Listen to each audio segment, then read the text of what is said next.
regarding the beat.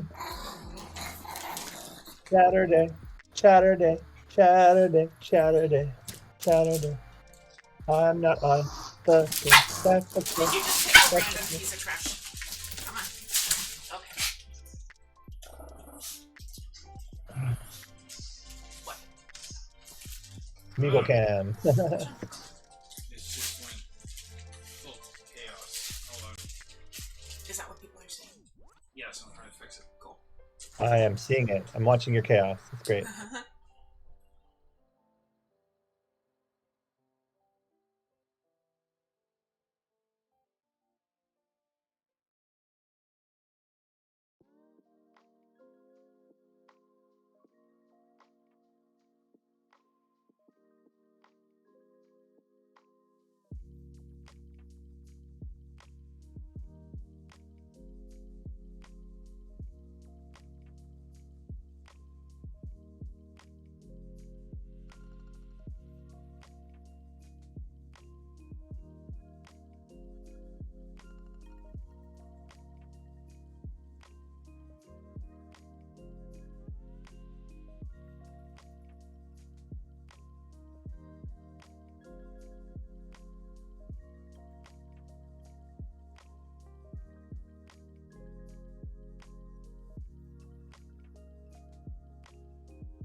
Hello. I don't even know if anyone's here yet. Is anyone here?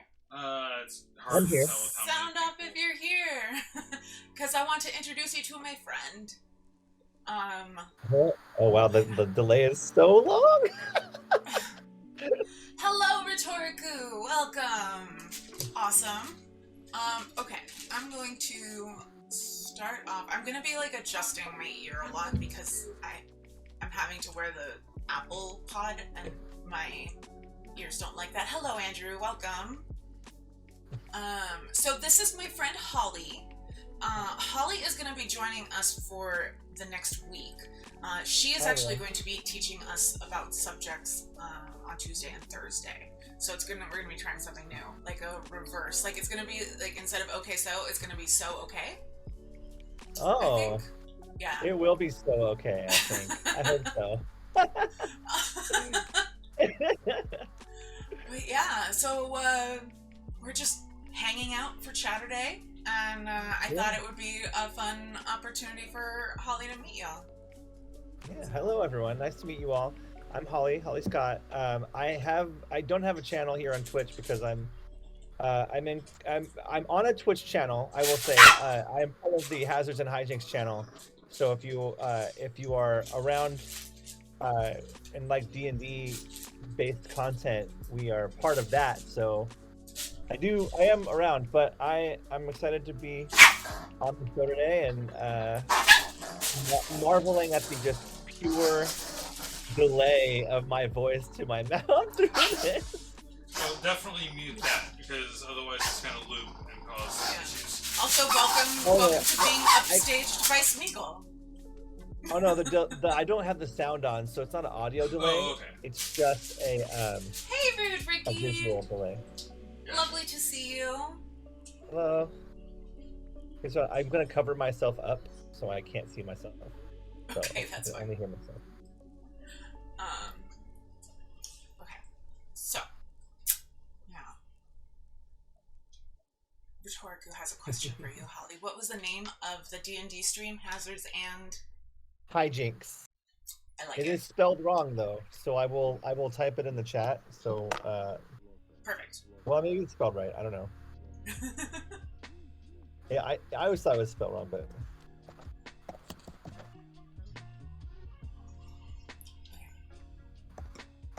Yeah, it turns out that a lot of the people who watch my stream are also giant nerds, which totally unexpected.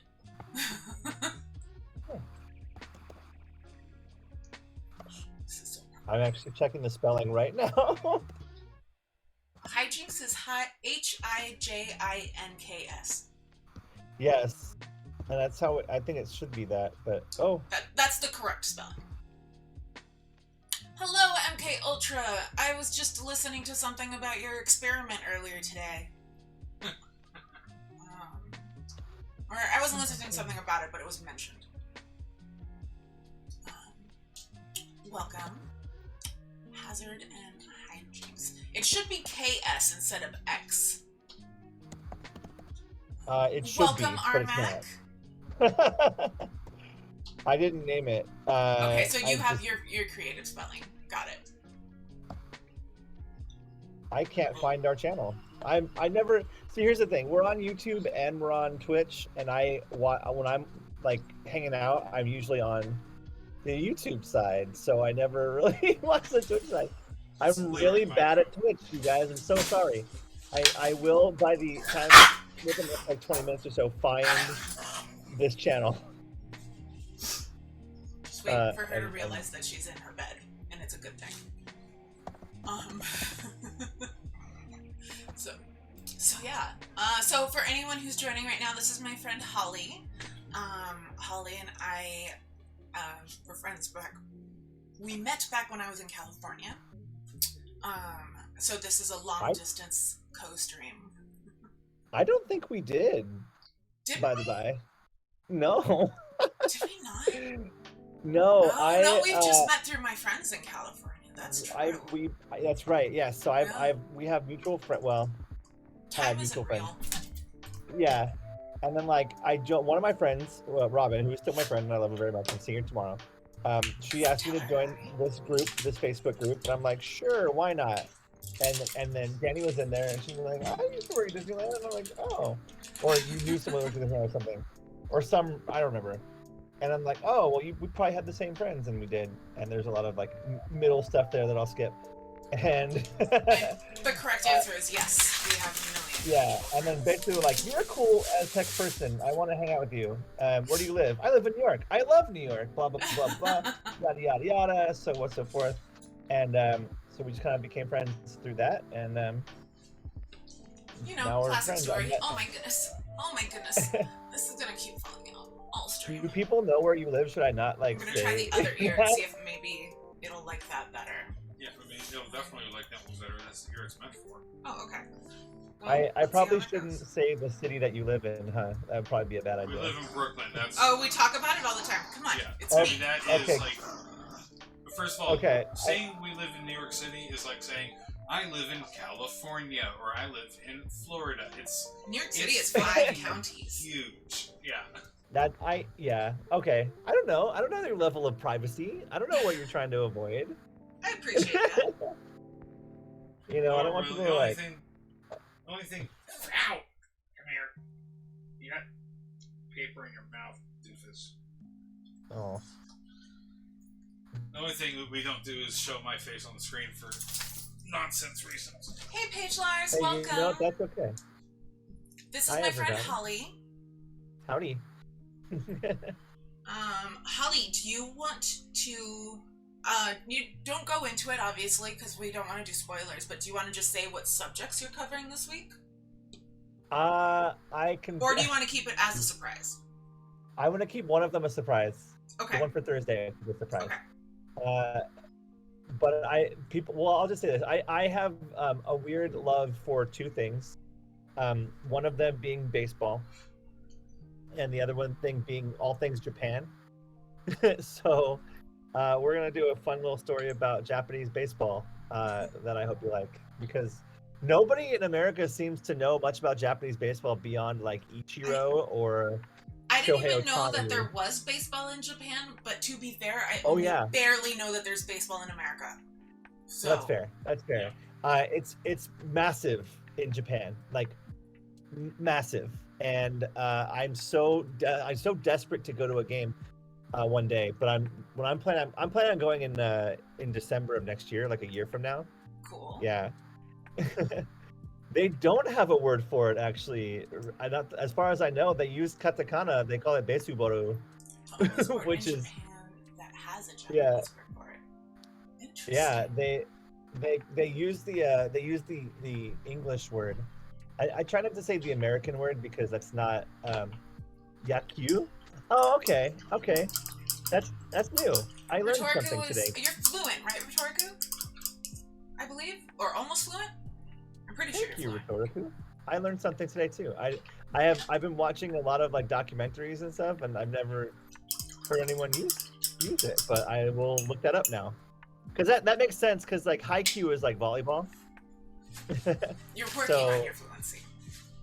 I am just learning. Actually, I signed up for a college course in Japanese, 2 college courses in Japanese, starting this month. So Nice.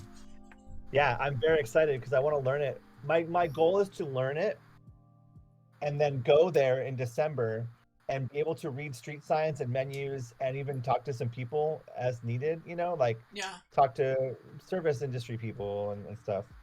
I don't think I'll be like chatting with people on the street, but you never know. I mean, who knows? that's like my Um, goal with being able to explore like ruins in Italy and knowing Latin. Like I just want to be able to yeah, read like the graffiti and stuff. Not the graffiti. The graffiti is ambitious. The signs, at least. Graffiti is almost impossible to read if you're not like yeah. fluent. I think you'll probably Ancient have an Latin. easier time, Yeah, an because it's easier very time. lots of slang and stuff, and Yeah. also they all have like really horrible writing apparently. Like, yeah. And a Hello, lot of our Jess. words Welcome, are, Jess. hey, a lot of our words are stolen from Latin, Obviously. among other things. So, Oh, one. Okay, oh, there you go. Look at that. let's see if that works. Here is Yeah, so I English. I, I wanted to. It's been fun because I've been kind of like looking up stuff for the Yes, for I'm back. the shows and stuff, and like doing deeper dives, and I'm like learning more stuff. Then I'm like, ooh, cool. Yeah, just I get I know this is a surprise, but I get really nerdy before I do any sort of traveling, and I do like a full like deep dive into however many things I can possibly learn about where I'm going because I figure like I'd rather Smeagol. go Come somewhere here. and not be able to do all the things that I know are there than come home and find out that there was this one thing that I didn't No, know come existed here. that I would Stop have trying to prioritized. pull down the camera. Hi. Yeah. Hi. Well, this is. Uh, I don't know if you'll like it, but we'll see. We'll have a good time. We'll learn some stuff, yeah. and then Thursdays is going to be a big my big area O expertise. Awesome. Also Japanese related. Great. But Right. yeah, Because yeah. in case anyone hasn't heard, I'm gonna be trying to do like themed weeks. So if it's a subject that'll take more than one stream, then that's the theme of the week. Mm-hmm. There we go. Or like last week, the theme was like wrongfully convicted, right? So it was a couple different stories. Okay. But so that's kind of what we're doing with this upcoming week. There's 2 stories that are related in theme, but Yeah. Holly is going to be teaching us instead of me. So only I'm Tuesday is learning. about baseball, and Thursday is going to be. I'll just say it's going to be about anime. We're dropping anime knowledge. I have to. Oh yeah. Hold on one second. Anime.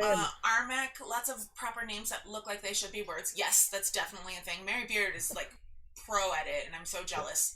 Have I seen Luke Ranieri's Latin and Greek YouTube? No, but that sounds fun. Is it like for the languages, I'm guessing? Or like, is it like ancient history, or... That sounds rad. Probably all of the above, I'm guessing. Yeah. Because you can't have language without history. It's part of the deal. It's true. It's true. I love etymology. I get really excited. Like, anytime I think to myself, I wonder why this word is this way, I will then look it up because I want to know. This is why we're friends, because I do the same exact thing.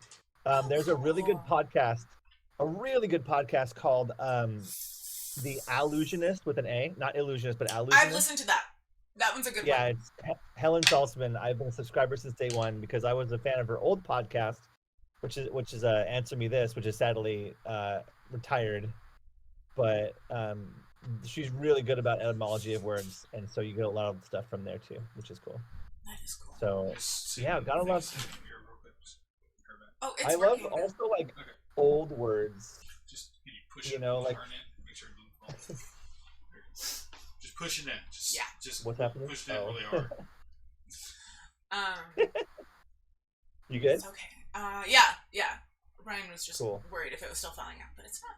Yeah, no worries. I love words that we don't use anymore, or use words that we use in a different manner.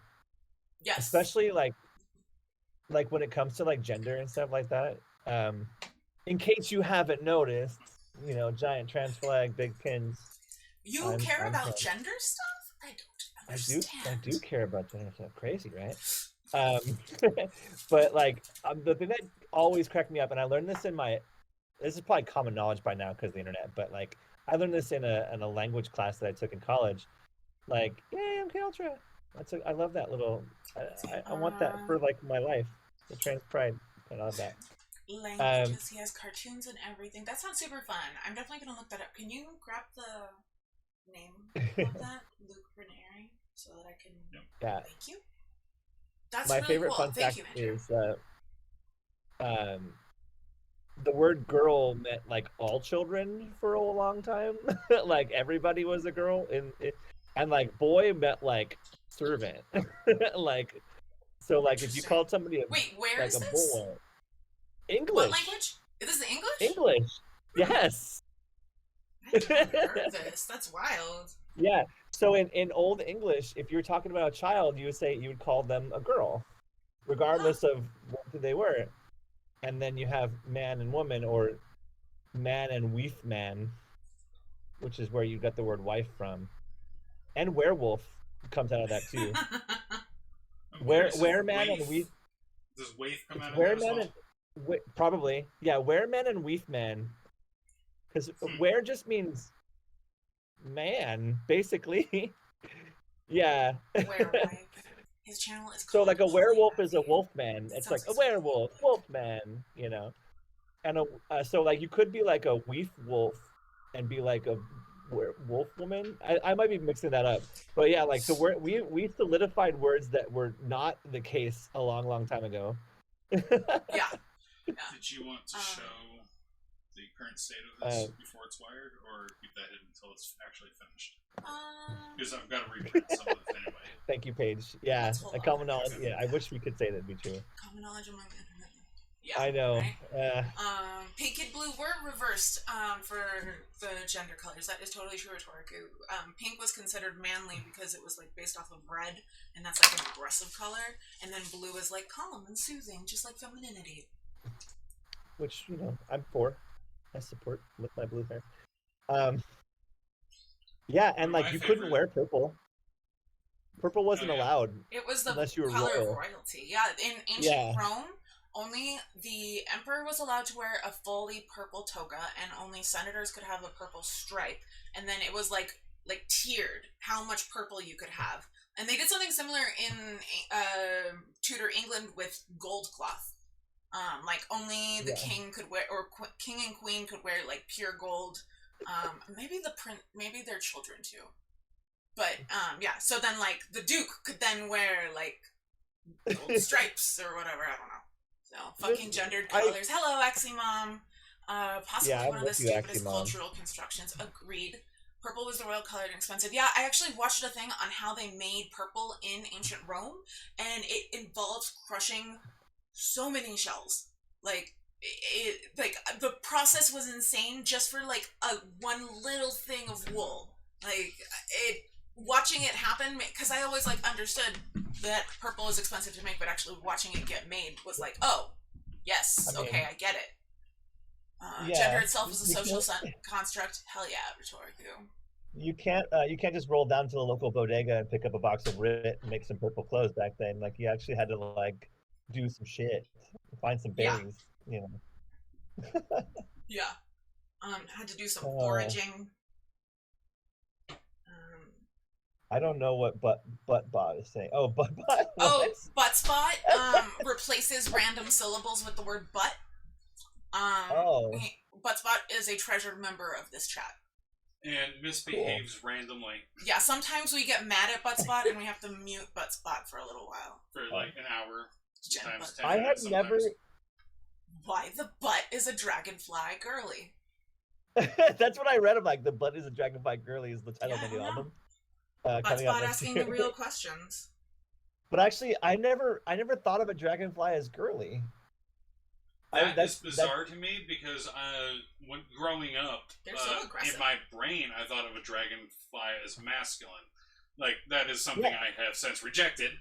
But yeah, I mean it's an animal, and they have multiple genders, and each insect. But like, yeah, it's the only I know why because there used to be a sunglasses company called Dragonflies, and they were like a guy's company. So you rock some dragonflies.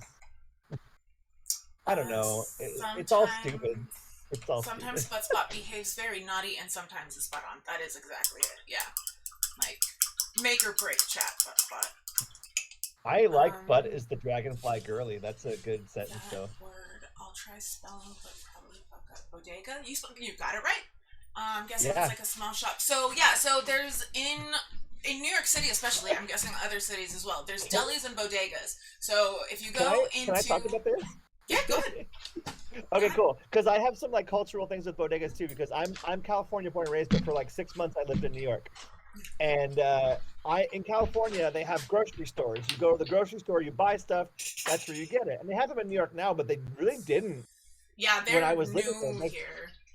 So like I would come home and I'm like, oh, I gotta go to the grocery store. And my friend I was living with was like, you want to go to Manhattan to go to the Food Emporium? And I'm like, no, I just want to go to one in Queens where I was living. And they're like, we don't have grocery stores here. We've got bodegas. You go to a bodega, which is Spanish, I think, for store. I'm pretty sure. Well, tienda is store, but bodega is another word for store. Anyway, and you would go and get like the random essentials you need. Like you get like, a roll of toilet paper or like a thing of juice. You can't get like grocery store groceries, but you can get like the day-to-day stuff. Like you can buy a bottle of shampoo if you need it, but like not the good stuff.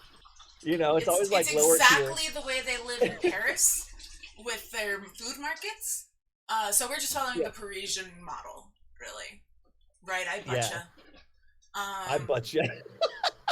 If you look at children's... But yeah, so the difference between a deli and a bodega is that the deli has like an actual like deli counter where they'll make you a sandwich and stuff, whereas the bodega has like groceries.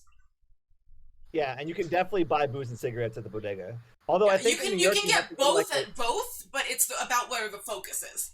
So if it's mostly the counter, that's a deli. If it's mostly groceries, it's a bodega. But normally they have both. Yeah. Also, some states, like Oregon, for example, you can't buy you can't buy booze at any store because they have like specific stores. Same here. Like liquor stores. Yeah, you can't buy booze at the grocery store here.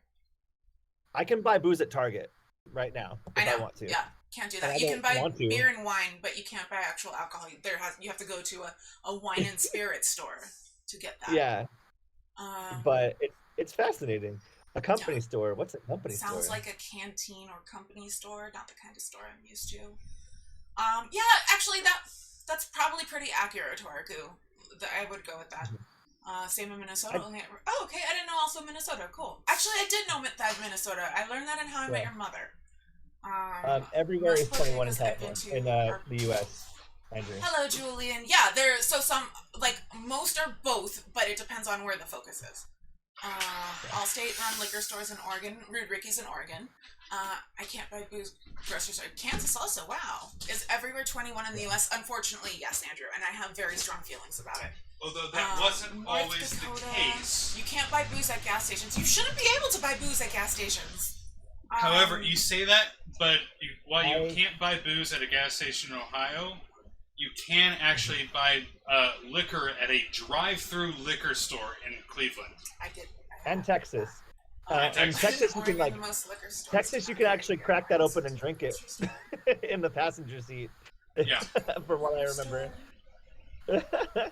That's the cool thing about the States, and also the terrible thing about the States is that like there's no uniform laws, but like everyone has their own little things. They're like, oh, this is a neat thing that we can do here. You know, which gets into a larger conversation about states' rights I don't want to get into right now, but like at least it's fun to know that like the little state by state things that are really fun. Like Oregon and Washington have like, if you live in Vancouver, Washington, you can go buy your groceries in Portland, and then hop back around and live in Vancouver. My ex lived on like the border of Washington and Oregon, and it would be like go over the like if I cross the bridge, all of a sudden I can smoke pot. Well, there's that, but also Oregon has no sales tax, and Washington has no income tax. So a lot of people will live in Washington and drive to Oregon to buy their stuff, and that's like a common thing that they hate. They hate that. Okay, hold on. I'm gonna catch up on chat really fast. Yeah, there's a lot of chat. It's good. There's some chat going. There's a lot of Proud Boys. There's a lot of Proud Boys. I can't go to Vancouver, Washington anymore. I'm scared of that place. In Wisconsin, you can buy Jack Daniels at a gas station. That's ridiculous. You don't have to buy Jack Daniels at a gas station. Agreed with all the rest of that. Yeah, why would you? I've always been told they only cracked down on 18 when I actually turned 18, so I was getting served from 14, but most of my 18th year. Look at me, I'm Andrew, and I live in Europe, where they're reasonable about their drinking laws. That's my impression of you, Andrew. You can also, in England, you can also go into a pub at 14. You can go into a pub at 14. You can't drink anything, but you can go in there and hang out.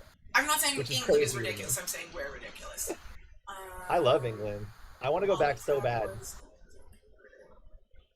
There's a lot of Proud Boys in Vancouver. You live on the Oregon-Washington border too?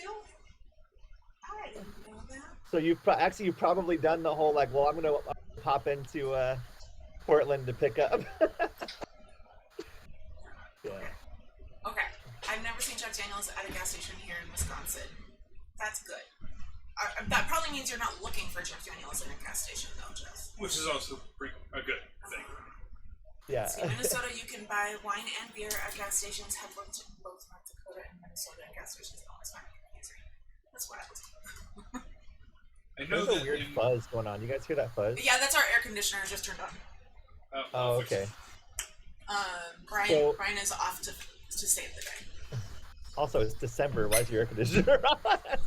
Because January. when we're filming out here, this room gets hot. So before we start, we run an AC. It's January. I just called it December, and it's very much not December. It's so much not December. Like not even a whole 24 hours into January, but so not December. Also, part of the issue is all the computers that we have. You live in Oregon, and you live on the shitty conservative side. That's where my ex lived, Aximon. Where in Oregon are you? He was in like the top east corner. JD is nasty. I like Jack Daniels. That is one of my go-tos. Jack Daniels and Captain Morgan. I don't drink much, but when I did, those were my preference. Yeah. Yeah. My favorite Jack Daniels story is the fact that Jack Daniels is in a dry county. So you cannot buy Jack Daniels at the Jack Daniels distillery. He is in Pendleton. Are you near there? I knew a guy that had a news type stream. He went to cover a protest in Vancouver and didn't know Proud Boys or Blue Polos. Oh no! Oh no, MK. That's like wearing a red shirt and khakis at Target, but so much worse. Yeah. So much worse. Oh no. Oh, I hate that. That reminds me of like Disneyland. Like I used to work at Disneyland. They used to have gay days, right? Which is like the best. I love gay days. But like it was a day where like everyone would come, and if you were queer, you'd wear a red shirt. That was the plan. Supportive. Yeah, thank you. Absolutely. We love our allies. To what may. Absolutely. So my favorite part about that was when I was working and I saw all the cool red shirt people. I was like, "What's up, everybody? How's it going?" It's like, and then you see this and then you see this family that very much is not there for gay days, but they went and bought like the family shirts that were all red. Yeah. And they're like, we're gonna stand out because we're gonna be wearing bright red and Disneyland and look together. And I'm like, there's no way this family knew that. There's no way. The best And was you the see year them that like the panic. Angels won. The Angels is baseball in SoCal. 2002. Yep. Was it My 2002? favorite Oh year. my god, that's so long ago. It was. But like, 20 so years ago. the entire park was just all red, and the thing is that a lot of the people wearing red were baseball fans, i.e., like beer drinking, Donald Trump voting, red-blooded Americans in Orange County. Hell yeah. Hey, yeah, but not. Come on. Like I saw so many uncomfortable, racist-looking people that day. Like, and then I remember like the next year, I think I saw like an older couple looking at some shirts in a merch store, and like the woman was like, "Oh, look at this cute shirt," and the dude was like, "No, we don't wear red here." like emotionally scarred. And I was just like, "Oh, you were there for the Angels here." Yeah. I actually worked that shift. The day after they won, I came in to work the parade because I wasn't even supposed to. I'm like, I want to work parades. And they're like, why? I'm like, because it's Angels Parade. I want to go. Need to be there. What was the word for baseball in Japanese again? It was yakyu. Yakyu. Yeah. Something close to that. Yeah. Yeah. I don't. Yakyu, right? I've only seen Proud Boys in those black. Okay, that's cool. I'm just checking to see what it was. A queer history in New York would be really, really deep. I actually have I have that book. Yeah. And because there's a book that I'm trying to write, and so basically I've just done a lot of research into the Black, Native, and queer history of New York City. And so I have that one. There's also one called Queer Street that's really good. And then there's another one, and I can't remember the title right now, but okay, I have to say this is the best chat thing ever. So Paige said something very, very poignant that I love. It said, do we have to say they're red-blooded Americans? I feel like they don't deserve American titles, which I 100% agree with. I agree. But then follow with that is butt spot. They're butt-blooded Americans. Yep. And it was like, do we have to say they're butt-blooded Americans, but like they don't debutt American butt titles? I'm like, that's a kind of a perfect butt spot. But I agree with Paige because welcome. I'm an American and a baseball fan and an Angels fan, and I live in Orange County, and I don't want that stigma. Welcome, Ruffle Iron. Yeah, no, I just yeah. Although I don't know how much longer I'm going to live in Orange County. We'll see. There's a huge push to get me to go to New York by somebodies on this chat. Maybe. And I would be lying if I didn't say I didn't consider it. Yep. we tried to lure her with amazing Thai food. It was and very our company, good Thai food. But mostly the Thai food. Oh, chicken tikka masala. Love me some chicken tikka. Although I had my German food today. I had to. It's New Year's. You gotta have German food. Okay, I can't read the chat. Where's the... There we go. Okay. It's massive. I got you. I'm reading the chat for you. Oh no. Ruffle Iron, how big was the brownie? Just curious. But that sounds like a delicious dinner. So when you normally do this, do you just it's just you and Brian in the chat just chatting, or how does it? Yeah. So Saturdays are like our really just like casual day where we're just like hanging out. And then Tuesdays and Thursdays are also casual and we're hanging out, but I'm more trying to stay on a topic, like semi-actively trying to stay on a topic. Tuesday and Thursdays, we pretend like there is a topic. There is a topic. We pretend like we're going to stay on that topic. Okay, that's fair. Well, I'm hoping the topic is interesting enough that we stay on it on Tuesday, because I think people have joined, and chat actively tries to derail her. Exactly, yes. So people who have joined since I last introduced her, this is my friend Holly, and she's going to be joining us this week on Tuesdays. On Tuesday and Thursday, she's going to be teaching us all about some fun topics that we don't know a lot about. They're still a surprise. Yeah. But so Holly's going to be with us all week. So we are talking about Yakyu yeah. on Tuesday, which I learned tonight from the chat. Yakyu. That sounds like J'accuse. But yeah, I'm actually now knowing me and knowing my brain, I'm gonna look that up all night and be like, why has nobody called it Yakyu? No, here's what's gonna happen. It's gonna be like every time I hear about it, I'm gonna hear the word Yakyu, and I'll go, oh, they've always been saying it, and I always didn't notice it. That's what it's gonna sound like. Page Lars is correct. Rude Ricky is the one who tries to be the responsible friend and keep me on track. She's a valuable member of society. Andrew, they mean different things like how long you've been subscribed, how long you followed, just different things. Some people are mods, so they have a badge. Different stuff. VIPs are one. So I tested it. I want to see if I had a badge. So I put, do I have a badge? And then ButtBot was like, do I have a butt? I'm like, oh, my badges. Thank you, Rude Ricky. Yeah. Okay. So you want to hear about my pins? Cool. Let's talk about them. Do you mind if I talk about pins? Because I love pins. Give me a second. First of all, I will make you full screen for a bit. Oh, okay. What just happened? Aximom gave Holly a sub. Oh, yay! Thank you, Aximom.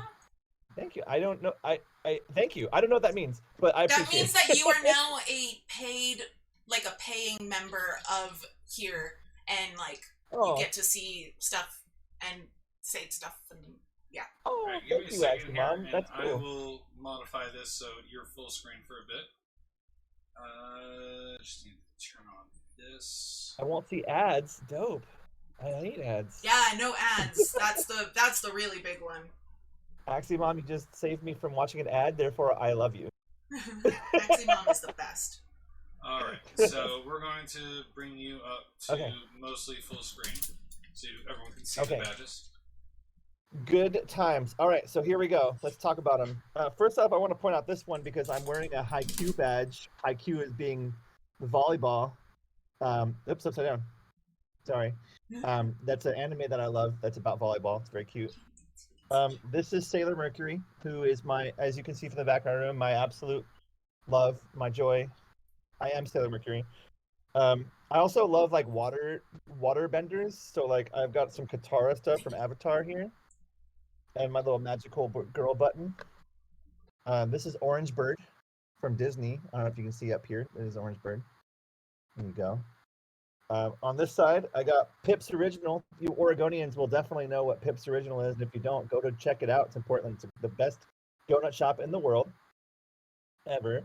I have 2 pronoun pins in case someone missed one. Shira, love Shira. This is Hootie from the Owl House. This lipstick, my friend Taryn drew and made the pin. This is the Tokidoki. This is Martha, the Tokidoki, the trans unicorn. This right here is the flag from Haikyuu. It says "fly" in Japanese, and it's their banner because they're the crows. And this is a heart that is in. I'm blanking right now on the name of it. Oh my god! It is kintsugi. It's a kintsugi heart. Kintsugi is the Japanese art form. It's based on wabi-sabi, where somebody would take a broken thing. And it is Tobe. That's correct. You got it. You can actually take a broken thing and then replace it with gold. And I love that idea. I love the fact that people take something broken, instead of trying to throwing it away, they go, no, we can fix this and make it better by putting gold in it. And all of a sudden they have this conversation piece. They made it stronger. They make it better. It was awesome. So yeah, that's all my. Oh, and then I have the trans rainbow up here because collar pins up here. That's it. That's what I got. Pretty neat, right? Nice. And I'm gonna add some more. And yes, these glasses, I got them. I love the style, MK Ultra, and I got them from Zlul for $5. Zlul? Zlul, yeah, not a sponsor. I've only done Zenny. No, different companies. Oh. Well, I mean, I'm guessing. Yeah, Zlul, I've gotten one pair of glasses from. I wasn't a big fan of them, but they were like these, in that they were both square circle, but the square and circle were swapped, and also the square was much more hard edged, so it was harder to wear. I like these glasses so much that I got them in sunglasses form. Oh yeah. Okay, So I'm going to show off California my with buttons me. because I just remembered that my thing is right here. It's not nearly as many, it's just a couple. But I do have a denim jacket with buttons, and I'm just going to show them off on the Smeagol cam. It's not many. I want to see Retsuriku's pin collection too in the future. I don't know how that can happen, but like totally post pictures in the Discord, Rhetorical. We would all love to see it. yes. Okay, so these are it. There's not a lot. So this is Hep Alien. It's Lane's band in Gilmore Girls. So it's just like a little nerdy thing. There's the Captain America shield. Oh, what? Yeah. I'll go with you, babe. Yeah. Oh yeah. So this is the Captain America shield, and it says "Punch Nazis." And then this is the "I'll go with you." Just if there is anyone who is nervous about going into a bathroom or any sort of public space, this is like a sign that like I'll go with you. Like, how can I help you? So freaking cute. I love that so much. I want a pin that says, "Can I punch someone for you?" Yes. Yes, you can. You should have that. Only 2 more. So, I recently joined the Satanic Temple officially, and I got a pin for me and also one for Brian. Cool. And if you're not familiar with the Satanic Temple, it's not a scary thing. It's a really good thing. Okay, and then this is the last one. It's really, really hard to read this one, which bums me out, but it's the Watford School of Magic. I used to have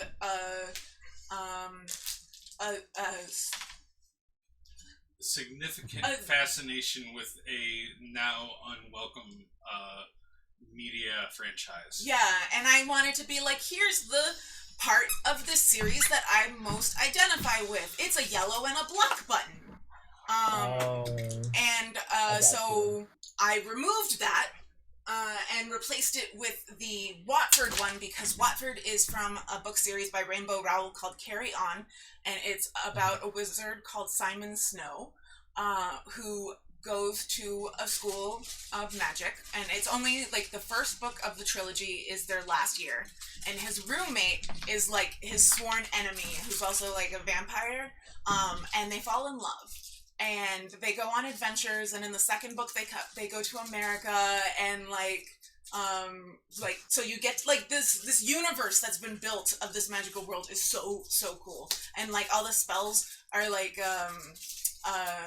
cliche set phrases instead of like Latin. It's like a penny saved is a penny earned will be like a spell. Like it's super cute, and like not everyone is straight.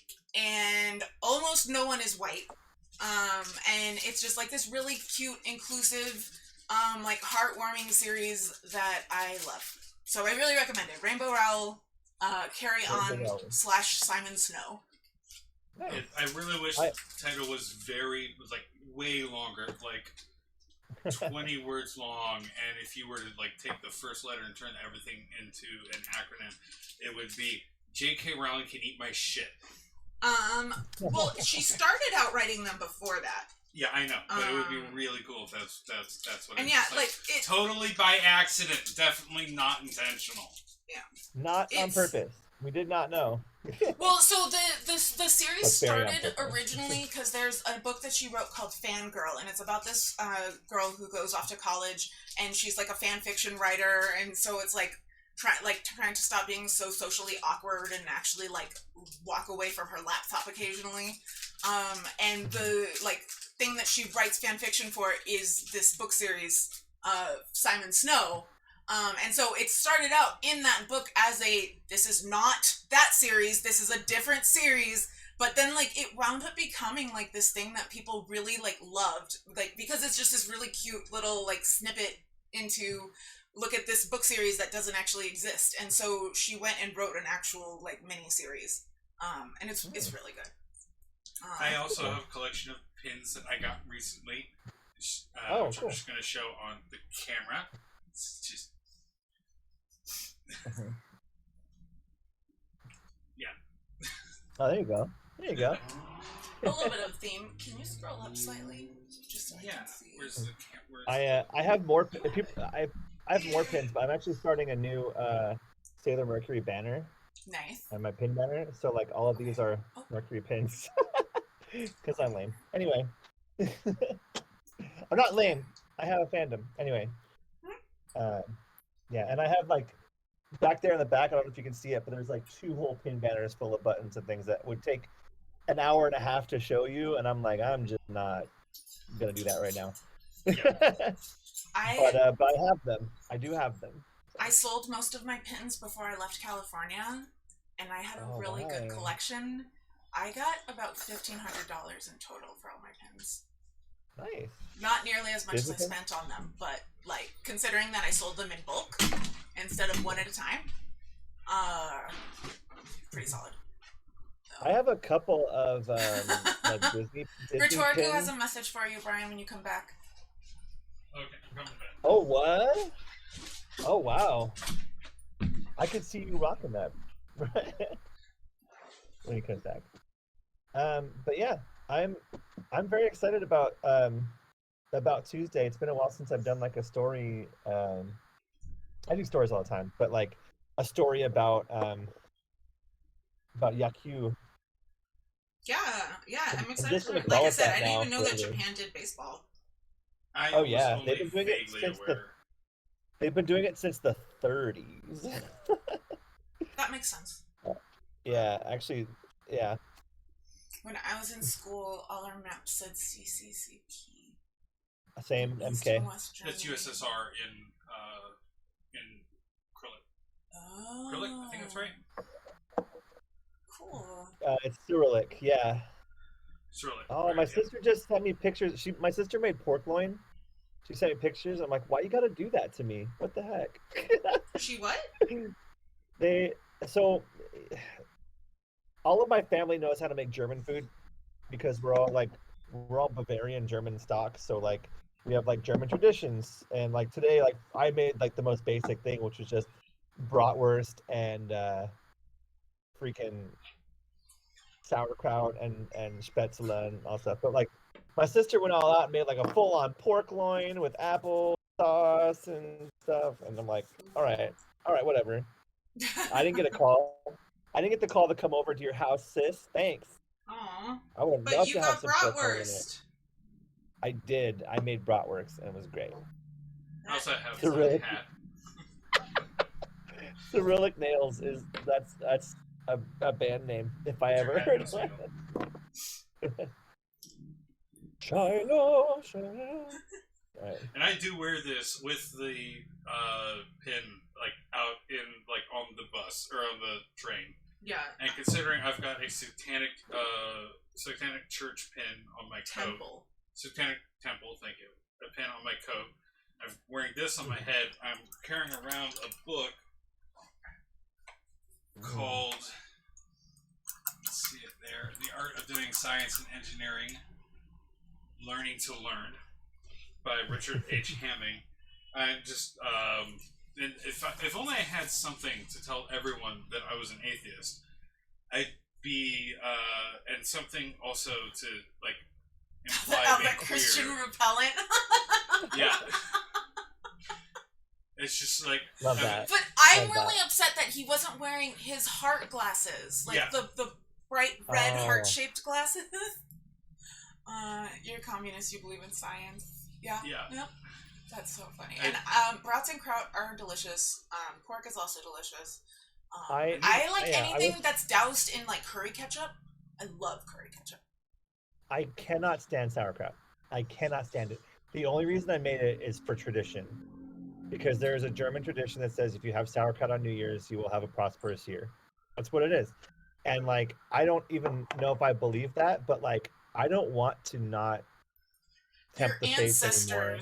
You need to please your ancestors. Yeah, I mean, I've curry ketchup too. Oh, it's so good. Curry ketchup is. I don't know what curry ketchup is. So you can totally make it on your own, just literally with ketchup and curry, and like add until you like the flavor. But they make it, and you can buy it at like a lot of like international stores, like shops that will carry international food. If they carry German food, they will often have curry ketchup available, and it's so good. It's so good on like everything. Yeah, Paige, it did kind of Sriracha is not curry ketchup. No. I like sriracha ketchup. Oh, Paige Lar is getting a little too real with your questions there. No, it's a good question because Paige, they are like I don't know, I don't want to assume gender, so they're like, did you work last year? You can install if you take a look in the chat, you won't be able to see it on the video, but I can't type. Hold on. Oh.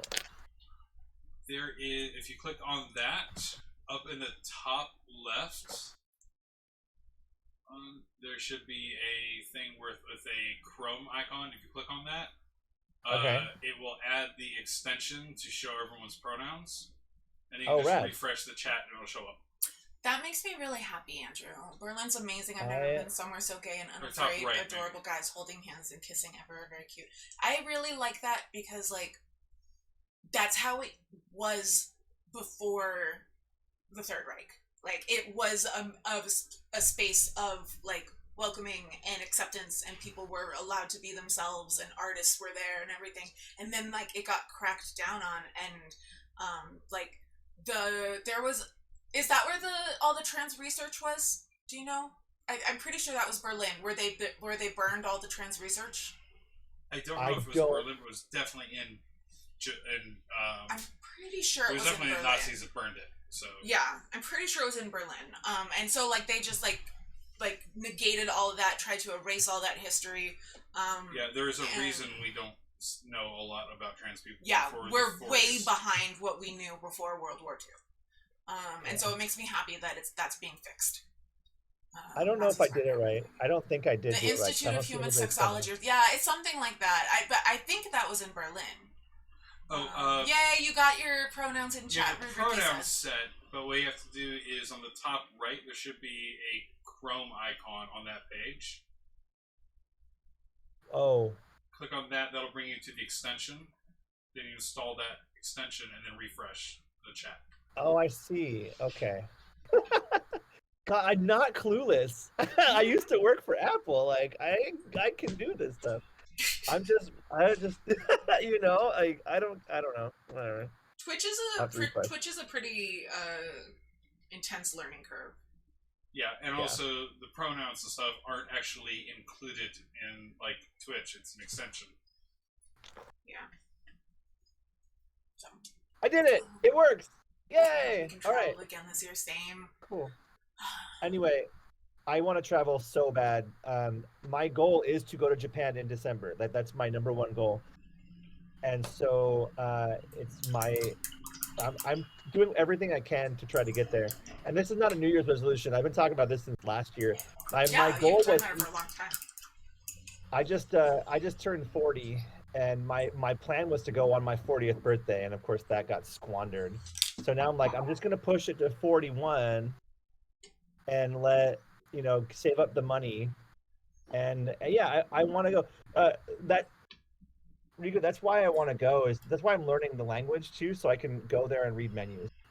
Thank you. Oh, thank you, MK Ultra. I appreciate that. I wish I felt younger. I'm curious why. I've noticed that at least 2 of your usernames have 99 in them. So, since you are not born in 1999, I am vaguely curious if you'd care to share why 99 is a number that you identify with. There's two reasons. Number one, my favorite hockey player is Wayne Gretzky. Okay. But also that's the year I graduated high school. I didn't even consider that as a reason why that might be. I missed what the second one was. What was the second one? Oh, the second one's I graduated high school in 1999. Okay. Yeah. I didn't even consider sports as a possibility of what those numbers could mean. A lot of my old usernames, ouch, Riku, no love for Gretzky? All right. Anyway, I had a lot of 81 in that like previous one, but I'm distracted by this slander of Wayne Gretzky, the great one, in the chat right now. I hope everyone really just really takes in and appreciates these moments that you're spending with Holly, because these are the only moments that sports are going to be discussed on this stream. Yeah. After this, everyone who mentions sports is being banned from the channel for a week. Yeah. Really? Yep. Oh God. No. Am I auto banned? No. Well, I'm gonna do an entire sports story and then get banned immediately after. I know. Oh, okay. So to go back to the previous question, the reason I don't have 81 in my name is because a lot of my old usernames had 81. And when I switched usernames because of not being that other user anymore, I had to go with a different number, and so I went with 99. I said. So. Yeah, it's after Tuesday, Paige, because Thursday will not be a sports episode. We're not talking about sports on Thursday. We're talking about anime. My favorite. This anime. will also be the only time that we're discussing anime on this stream is when Holly's here. Sorry, Really? I don't watch anime. I appreciate it as an art form. I totally understand why people like it. It's just not my thing. I've tried. It's okay. I've genuinely tried. I liked Death Note. I thought Death Note was really good. Death Note's very good. I don't think we're gonna get into the weeds on one particular anime on Thursday. I think we're talking about. No, I totally want to listen. I totally want to learn the things. Yeah. I'm saying that I am never going to be teaching those things. So please appreciate chat being taught these things, because I am never going to have the ability to do a part 2. If Holly returns, then we'll do that again. Yeah. Maybe. We'll need Holly back then. Exactly. Yeah. If you want more sports, Holly's gonna have to return. Watch, we have 2 of the lowest viewer count episodes ever. No, I told you these are all nerds. We're all the same here. But they're your people. Yeah, and they talk about sports sometimes in chat, and I go, "Yep." That's a thing that exists. I know that sports exist. I Attack on Titan know the rules brilliant. to hockey. I obviously have a lot of love for Sailor Moon. That's my number 1. In fact, I just bought the last 4 issues of the manga today. I now own the entire set for Sailor Moon in manga form. Yeah. I know how much you love that. But I have been getting into I will say this: when this show gets dubbed, you have to watch it, Danny, because you will love it. Which show? It's a show called Komi Can't Communicate. Oh, I also you know that I know how to read subtitles, right? Yeah, but you don't like anime, so I don't know if I didn't know if you not because it's in Japanese. At all. It's I like foreign films and do subtitles. Oh. Well, I highly recommend then, as soon as you can, watching Komi Can't Communicate, because it's about a girl that has communication disorders and anxiety, and it doesn't paint her in a bad light. It's it is. I've never watched a show in my life where I've just related to every character before. Nice. But every character I relate to on that show for some reason, I'm like, oh my, so perfect. Nice. And I have a lot of friends that are, I have anxiety, and I have, some social disorders and stuff like that. And I have a lot of friends that also have communication disorders and stuff like that. And I have recommended it to all of them, and every single one of them that have watched it has been like, right, it's brilliant. It's absolutely brilliant. So yeah, it's on Netflix, so it's available. What was it called again? Komi Can't Communicate. Komi. Okay. Can't Communicate. Yeah. It was a random thing that I just happened to put on, and I have cried most of the episodes. It's a comedy. It's a rom-com, and I've cried most of the episodes because it's so fucking adorable. Oh, so like Queer Eye crying, not sad crying, cathartic. Yeah. Got it. Yeah. Which, by the way, Queer Eye is on, and I was holding off on watching it until after we were done tonight to go watch episode 1 because I didn't want to come with Oh wait, is there a new season? Yeah, it just came out on Friday. Season 6 is out. You haven't been noticing the new episodes showing up in Jelly? No, things are always showing up. That doesn't mean that there's actually a new season. It could just mean that you found an episode. Okay. Well, I'm not looking for stuff. It's the automated systems that are finding things. Yeah, no, I noticed. By the way, a lot of the anime that I watch, I start watching because their songs are a bop. That's why the theme song. Like that's why I started watching Demon Slayer, because the song for Demon Slayer is an absolute jam. It's so good. I could And totally so I'm like, what? understand that. And that one was good. Attack on Titan is another one that has an absolute jam of a song, like bunch of jams of a song. Like all of their songs are jams. Sailor Moon has a great song. You know, I do listen to a lot of anime music, like in the car when I'm driving around. All that gets you pumped. It's all like fun. Yeah. Maybe it's my goal for 2022 to get you into anime. Not that you won't be the first one to try.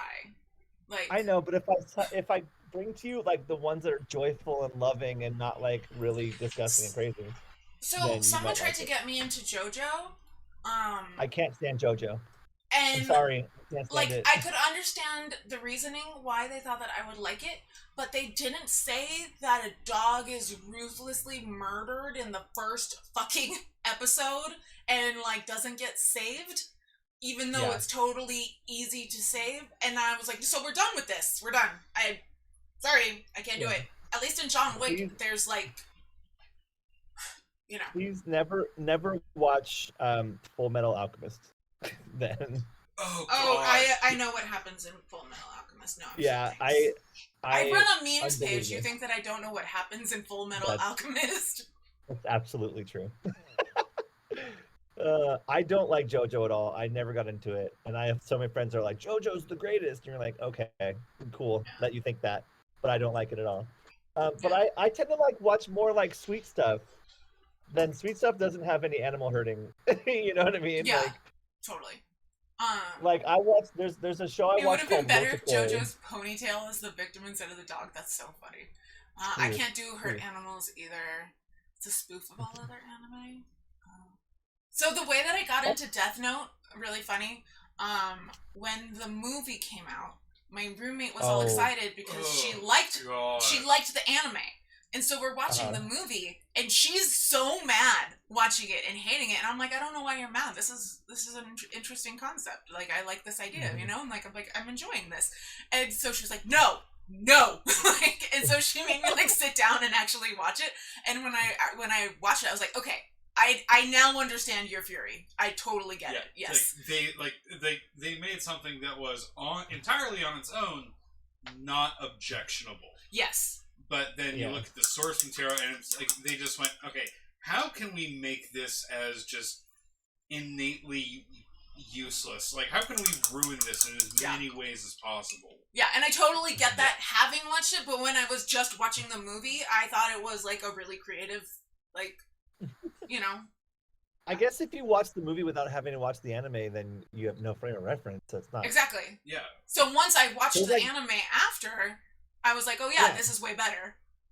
There are people that legitimately like that have never seen the Avatar show that like Avatar: The Last Airbender, the movie. And I'm like, how? How can you like that? And they're like, I just thought it was fun. And I'm like, it is fun, but not in that version. That version's terrible. But I don't shit on anybody's enjoyment. You know, if someone likes a thing, great. They're allowed to be wrong. It's okay. As long as it's not hurting me or hurting anybody or, you know, being like racist or whatever, then we're good. Don't be racist. I'm building don't be racist, you know. Like the t-shirt. If anything, just like enjoying the Avatar the Last Airbender movie instead of watching TV shows, just like you've wasted your opportunity to enjoy something good on enjoying something bad. Like you should just go enjoy something good instead. What I'll usually do if somebody says that to me, I'll go, cool, now go, there's not going to be any more movies, now go watch the show. And they'll usually come back to me and are like, oh, the show's way better. I'm like, I know it is. And but I'm glad that you watched ruined the movie for them. Yeah, and that's how you ruin everything for them. I ruin everything. Yeah, how is, Little Smeagol is like not doing I mean, she's just chilling right here.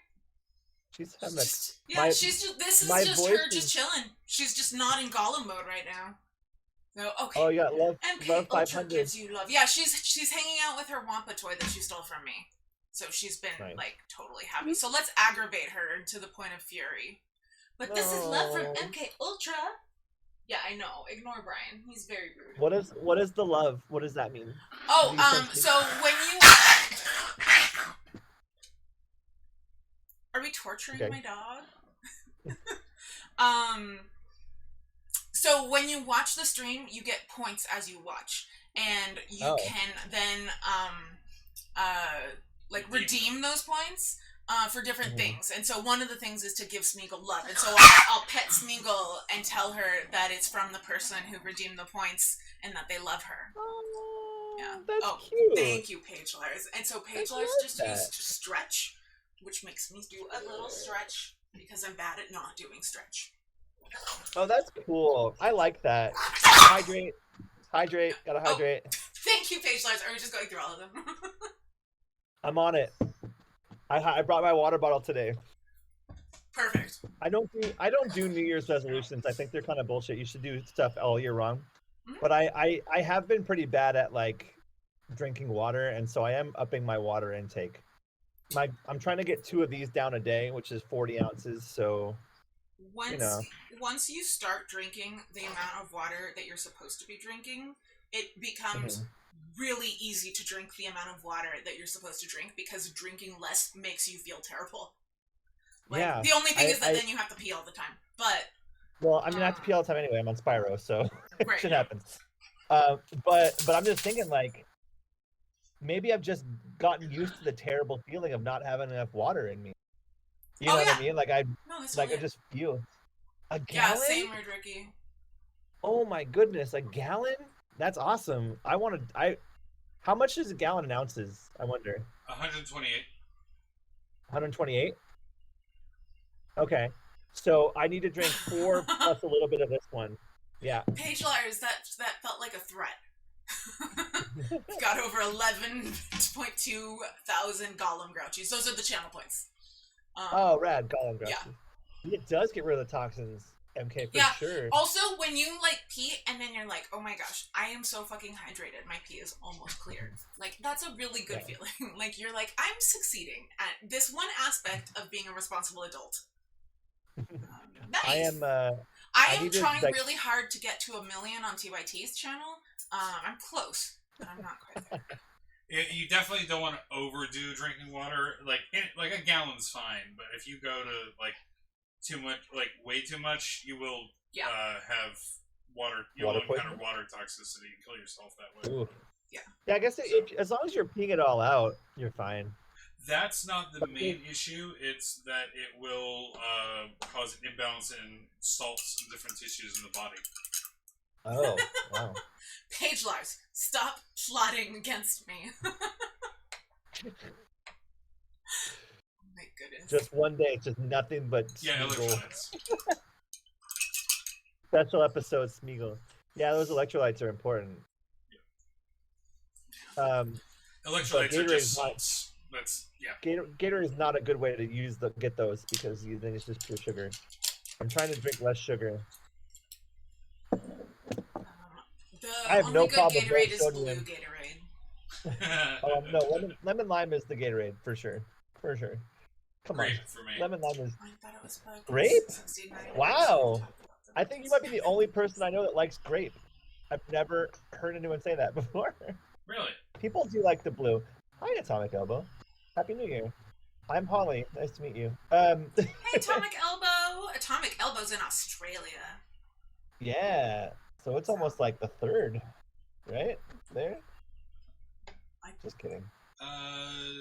It's definitely at least the second. It's the afternoon of the second.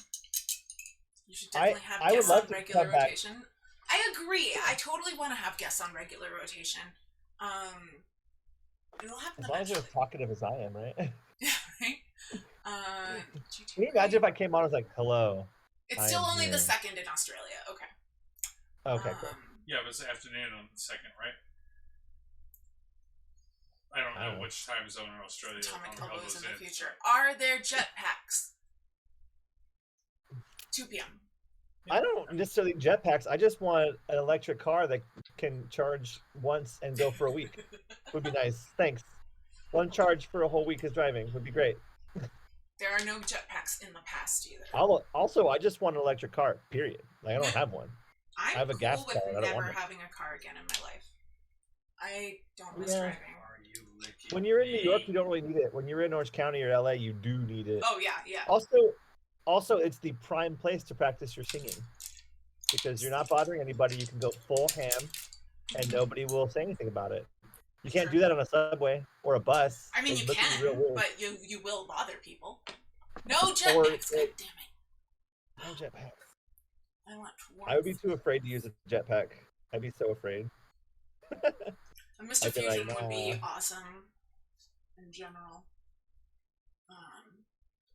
But yeah, I do not miss driving. I don't like it very much either, but I do it because it's a necessary evil, and I have to. Because otherwise, I don't get to see anybody or go anywhere or do anything. Yeah. So that is the one major advantage of New York, I will say.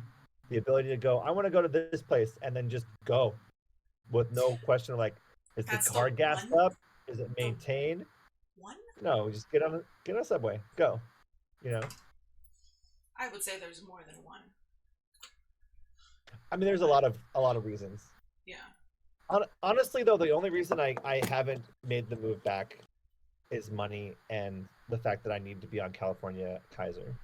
Yeah. That's it. Because I have Kaiser for insurance, and they basically are covering. I'm having surgery in a month and a week now. Oh wow! I didn't realize it was so soon. Yeah, February 14th. I'm having my facial surgery, and that's a $20,000 surgery that I'm having that they're covering because I'm in California. I did know that it's on February 14th. We talked about that and how it's on Valentine's Day. I just hadn't computed that that's next month. That's okay. But so that like basically. Yeah, that's actually true. Giga was pronounced Giga and Giga for a long time. Interesting. Yeah, it wasn't until like computers started hitting gigahertz, gigabytes, etc., that everyone settled into one pronunciation. So, is this the gig? Is this a GIF and GIF situation, but like for the 50s? Is this what? Basically, yeah. Yeah. Okay. Also, I want to know what but just said and a butt capacibutt, which love that. My favorite thing about the GIF-GIF argument is that when the creator wanted to tell everyone about the pronunciation, he put up a slide because he won an award for creating the format. He put up a slide that says, it's pronounced GIF with a J. And it's like, okay, you've that does not make the point you think it makes. Ben, you should have spelled it that way. Yes, Atomic Elbow. That was a correct pronunciation for not only the 50s, but I believe still for the 80s. Or at least not it was not wrong in the 80s. Today, pronouncing like gigabytes, like it's just wrong. Like everyone's going to correct you. But in the 80s, giga anything was so uncommon that no one called it that. Yeah, it's the graphic interchange format. Choosy moms choose GIF. I'm marveling at the fact that it says that it's going to be -26 somewhere tonight on this planet. I found out that the coldest that's ever been recorded on the planet is -89 point something in Antarctica. I want to go to Antarctica really badly, actually. That's the only way to go to all 7 continents. My life goal is to step foot on all 7 continents. So this year is -22 in Minnesota tonight. Yikes. Yeah, no, thank you. What are those? What is that temperature in real units? Oh no, don't like these. I don't do math. What's it going to be in Anaheim? Let's see what's going to be where I live. What is it here? 45. It's going to get down to 45 tonight. Which is not too bad. It's really warm here. It's 12 degrees Celsius, which is 53. Wow, it's really warm here. On Monday, we have a low of 39, which is low for us. But that's very low for California. Yeah. Currently 28 in Reno. It gets really cold in the desert. It's like -2 These are all Celsius. Fahrenheit, by the way. Yeah. Yeah, I know. I'm having. Yeah, sorry, Atomic Elbow. And me. We're all a bunch of heathen Americans. Yep. 5 facts Celsius and Fahrenheit are the same temperature. Is it -40? I thought it was -30. Negative 40. Interesting. Yeah. It's I'm the other person in the chat that is used to using Celsius. Like all of these numbers, like -9, I'm having trouble processing that in Fahrenheit. Wait, so you just use Celsius? You're not like Canadian? No, I was born in Alabama, or I'm born out in Ohio. Lived most of my life in Alabama. The reason I use Celsius for everything is I do a lot of like engineering type stuff, and whenever I'm doing engineering stuff, like when I'm trying to figure out temperature for the glass transition of polylactic acid, I look it up in Celsius. Yeah. And so like everything I do is in Celsius. I have basically forgotten how to use Fahrenheit at this point. Yeah. It makes more sense to use Celsius. I don't know why we don't. Because I don't know why we do anything. We like to feel special. Yeah. Also, like the metric system makes way more sense too, but we don't bother to learn it. Kind of impressed we use gallons. Yeah, that's the one place that we do use the metric system is in liquid. We use liters and gallons. Yeah. Like we have liters, milliliters, all those things are commonplace here. Yeah. I can get a 2-liter bottle of soda if I want to. I don't know why. I wouldn't want to, but I could. And yet I can't do anything. I can't tell you how many kilometers it is away to get to LA.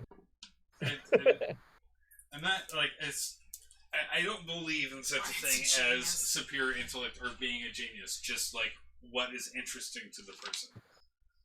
So, and whether or not you have difficulty learning that particular thing. I have a lot of difficulty learning something until I love it, and then I will not do anything but learn it. Yeah. For some reason. Like that's me with Japanese right now. Is I've always had like kind of a passing interest in it, but like I wanted to learn it, but I never really got deep into it. And then when the idea of going to Japan became real, I was like, well, now I really want to learn it. And then I found out a bunch of stuff, and now all of a sudden I'm like, let's go, let's learn everything, let's take classes, let's chat. I learned how to use the 9-key or 12-key Japanese keyboard on my phone, so I can type in Japanese.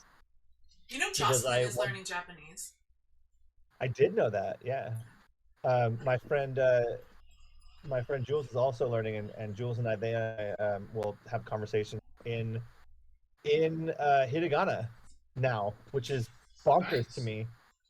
And I'm like, I'm someone has typed something to me in hiragana. I've read it, processed it, know the response, and type it back to it also in hiragana.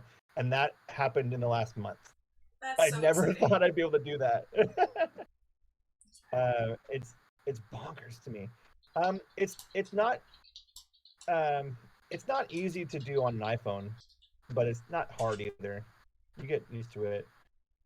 I can't do it on a MacBook. I can't do it on my computer yet, but I can do it on my phone. It's good. But, yeah, I guess there's about 100 million people who speak Japanese across the planet, and so like learning to speak Japanese makes a lot of sense. You can communicate with a lot of people that you wouldn't be able to communicate with otherwise. Mm-hmm. Meanwhile, I'm learning Gaelic, a language which is spoken by 50,000 people, every fucking single one of which also already speak English. I am learning to speak a language that is guaranteed will not let me speak to anyone who I can't already speak to. So that's very on brand for me. I'm pretty... I can kind of get literally no one? They're all dead. I mean, my language learning is basically just to support my travel habit. So, like I learned Spanish to the point where I can recognize a lot of words being spoken and written in Spanish. I'm not fluent, nor am I conversational, but like I know enough of it, and that's kind of where I want to get with Japanese, to the point where I can look at a sign and read it and go, "Oh, that's what that says. Got it." That makes sense. So when I go there, I can get on the Shinkansen and go to like Hokkaido. You out. Sorry to interrupt, but Rude Ricky called Brian the fuck out. Hold on, I'm reading Atomic Elbow. Oh, that's adorable, Andrew. That sounds adorable. Hold on, the U.S. pretty much said, screw the metric system. We're going to have our own complicated system, and every country have fun with that. Pretty much, yeah. Oh, konbanwa to you. 6'4". I love extreme height differences. I think it's always super cute. That's not konbanwa. That's kon. Oh God, I don't know all the kanji yet, so I know it's not even. It's. I can't figure that out. I have to cheat and look that up on my phone. Hold on. So Atomic Elbow posted something in hiragana on the chat, and I can recognize some of the kanji, but I can't the kana, but I can't recognize all of it. So while I'm looking this up, please. Armac pointed out there are traditional Catholics in the United States who talk to each other entirely in Latin. That's true. That's true. There is the Old Roman. There's actually an Old Roman Catholic Church like that way. And yeah, so they're still in Latin. But so that is a solid point. Just trying from Google Translate. The priests have to learn Latin. Yeah.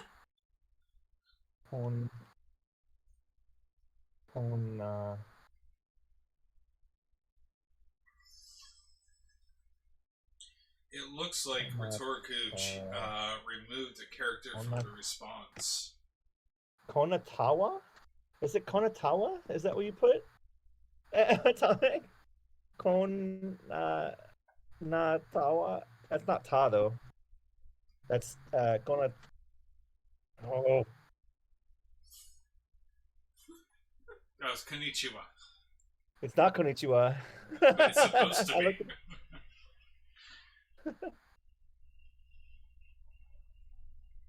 Oh, you know what? It is konnichiwa.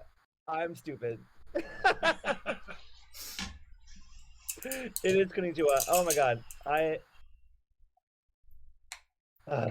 I'm new. I'm new at it, you guys. No, it's not that you have to use kanji. It's the caps lock. I missed a butt. It's a fun game to play, but like there's still a lot of kanji a lot of symbols that I don't know in terms of hiragana that I know them, but I don't have them memorized yet. So I have to look them up. So that's why I didn't go with Russian. I didn't feel up to learning a new alphabet as well. Yeah. It's actually really kind of bugs me that I didn't catch that.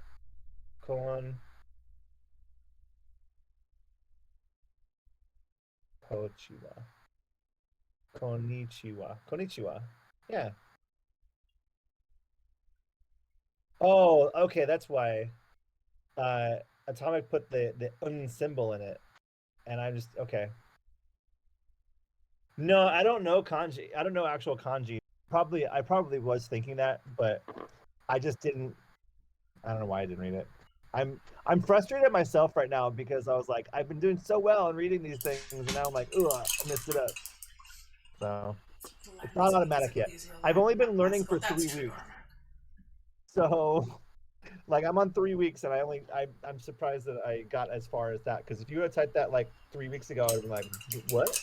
You know. But at least you're able to recognize where you didn't understand it and why you didn't understand it, versus before you would have had no clue what the confusion was. I say getting things wrong is a really good way of learning the right thing. But you have to understand why it's wrong. Exactly. Yeah.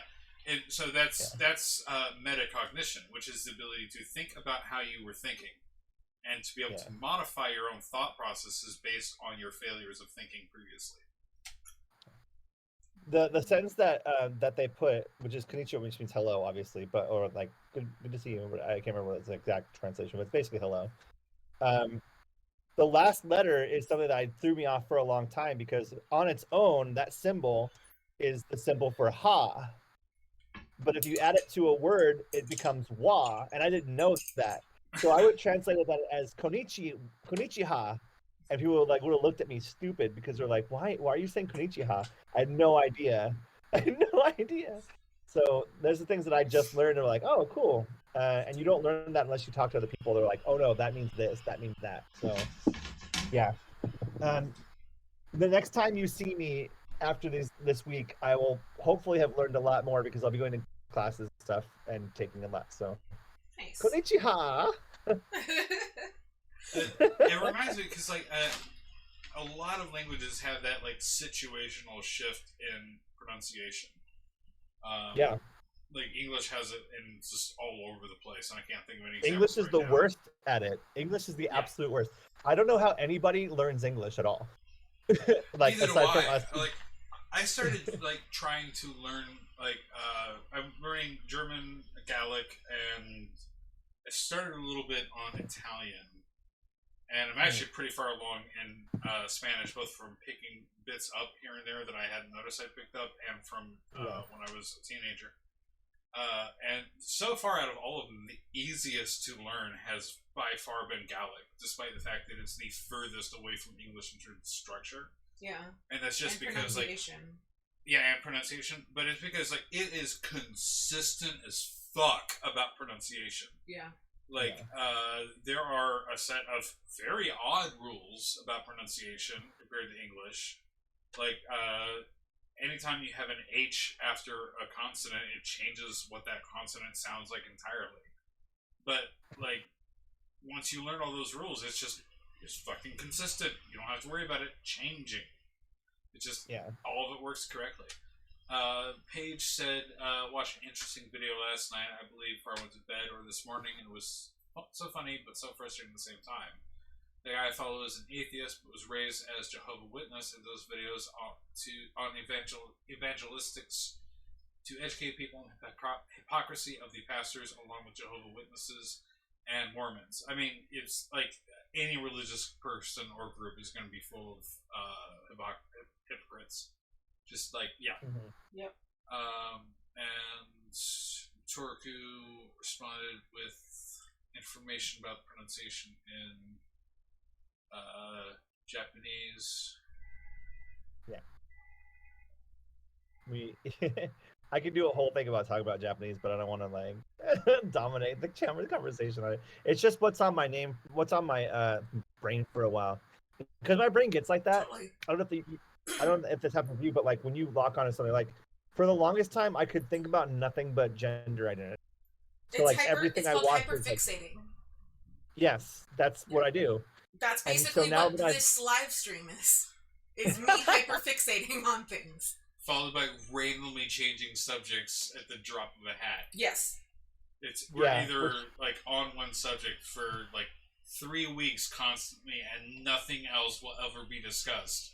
Or we'll do that for like 20 minutes and then after that we're just talking about Catholicism on the moon.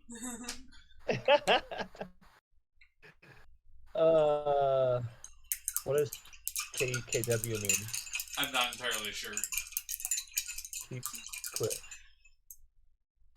I've seen it a lot in Twitch, so I'm guessing it's gaming related. I'm not sure. Yeah. Yeah, I always read it as a sound, just like "cuke," but I'm not cool.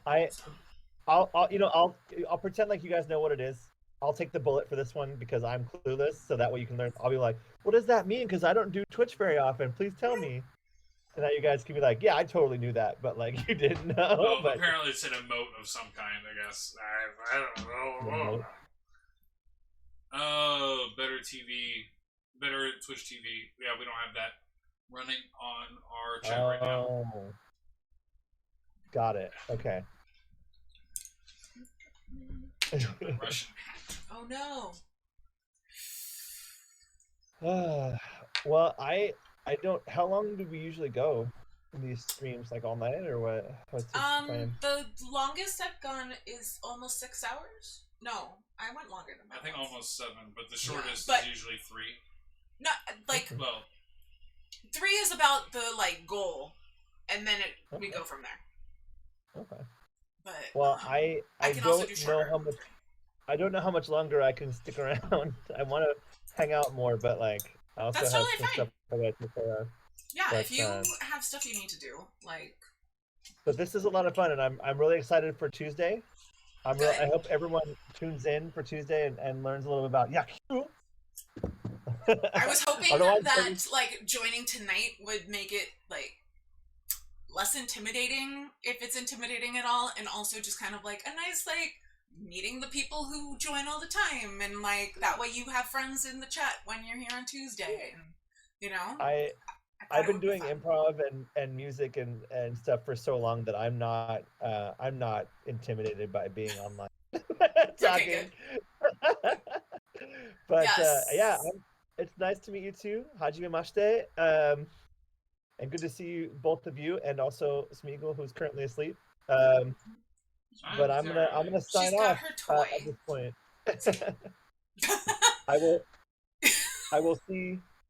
I will see everybody on Tuesday. Yeah. Awesome. Thank you so much for joining. Good night, everybody. What channel I'm on? It's Hazards and Hijinks, which I never found out the channel name. I'm terrible. We will find it by Tuesday. We will find it by Tuesday for sure. Yeah. And I don't have time to translate that. Riku, hold on. Kochiri. Atomic Elbow, she does not, but we're working on it. What's that? Getting you streaming a lot. I don't yet, but I might. You never know. We'll see. See? I got the right answer. Bye, everyone. Bye. Okay.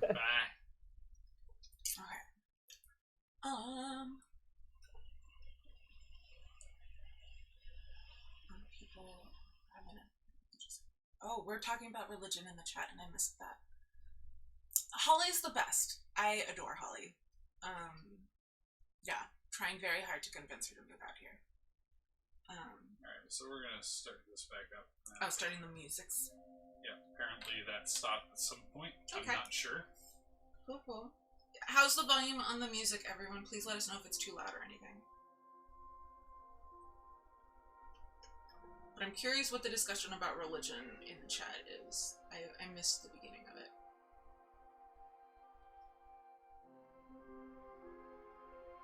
I'm not entirely sure.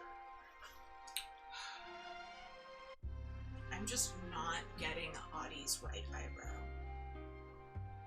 That is such a weird thing to hear someone say without context. I know. Well, I'm sure it's fine, Atomic Elbow. Like, you know, just not getting it. If nothing else, it was an opportunity to, like, figure out, like, okay, how far in am I? Where, like, how do I match up against what other people already know? So it can be a useful way to, like, self-gauge and figure out, like, how far along you've come. It's really hard to know how you're doing just from, like, the lessons. But yeah.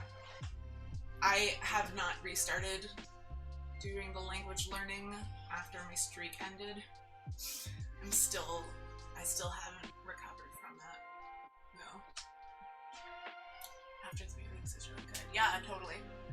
We discussed Amanda Knox, yeah. No, it is not because Audie and Jordan are in Rome. I was talking about the West Memphis 3, and then that kind of like led to stumbling upon stuff about her, and then I realized how much I don't know about her case, and so I like went and learned about it, and holy shit, there's a lot of like I do so much research.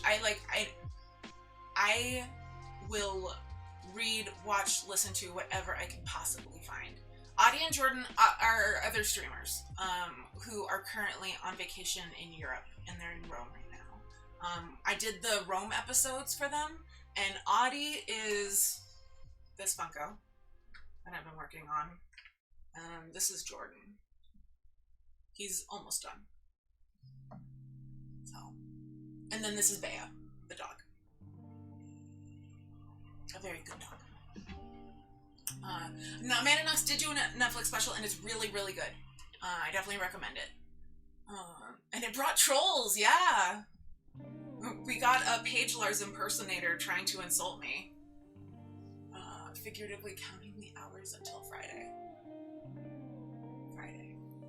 Is that when Audie gets back? Is that Audie's return stream? Is on Friday? It's a really good thing it's not on a Thursday or a Tuesday. Yeah. Oh, fuck. I picked the wrong color. Nice. I'm excited too then. I just missed that announcement. Yeah, it's been a while. But they're having so much fun. Which I'm really happy. I'm really happy for her being able to take off some time. Yeah. Because yeah. But yeah. Although it does occur to me that she's going to come back and look at her number of subscribers and it'll be like 0. What do you mean? Oh, because like they didn't renew because it was more than a month, yeah. Because yeah, there's probably a lot of people, or even like people who like are already like But think of all of the dings of subscription renewals that are just gonna like hit all at once. Yeah. And I was also thinking like all the people who like go in the channel and like know that they're just gonna get gifted a sub, so they don't bother like subscribing. Mm-hmm. And so like all of those, like none of them have subs right now. That's the thing. Did I see Bea being scared by the drone fireworks? I heard about it. I didn't actually watch the video though. So we had one troll came in and had a handle that was it was page ERs with a capital I, so it looked like an L, and they basically came in and said that like, wow, you're so boring, and this is so dumb, and no wonder no one likes you, or... And this is why you obviously bought and paid for all of your subscribers. Yeah. Like, stuff like that. Nothing original. Except for impersonating Paige Lars. That was pretty original. Which, like, that is actually, like, an honor, both for you and for Paige Lars. Yeah. Because, like, wow, they cared enough. Yeah. To, like, actually, like, figure out who was, like, someone in the channel that was associated with you and, like, change their name to match that just to, like, try to get to you. Like, wow. They took minutes out of their day. Yeah. To, like, really... Yeah. Extreme milestone.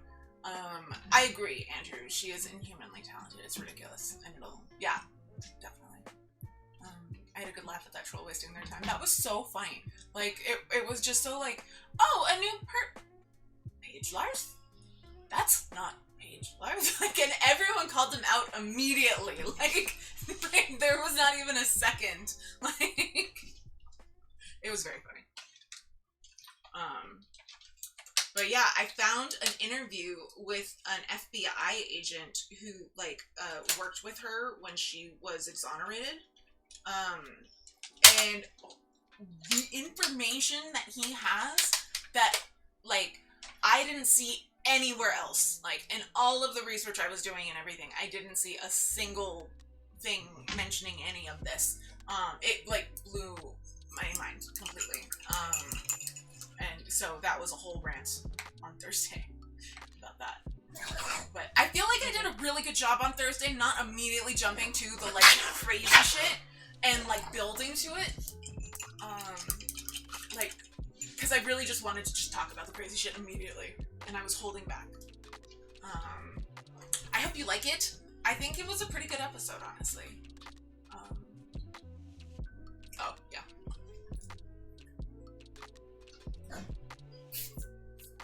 So we're done with the nap now. Can't get rid of it. No. Definitely. No. You have all those points. Like, that, like, solidifies your standing.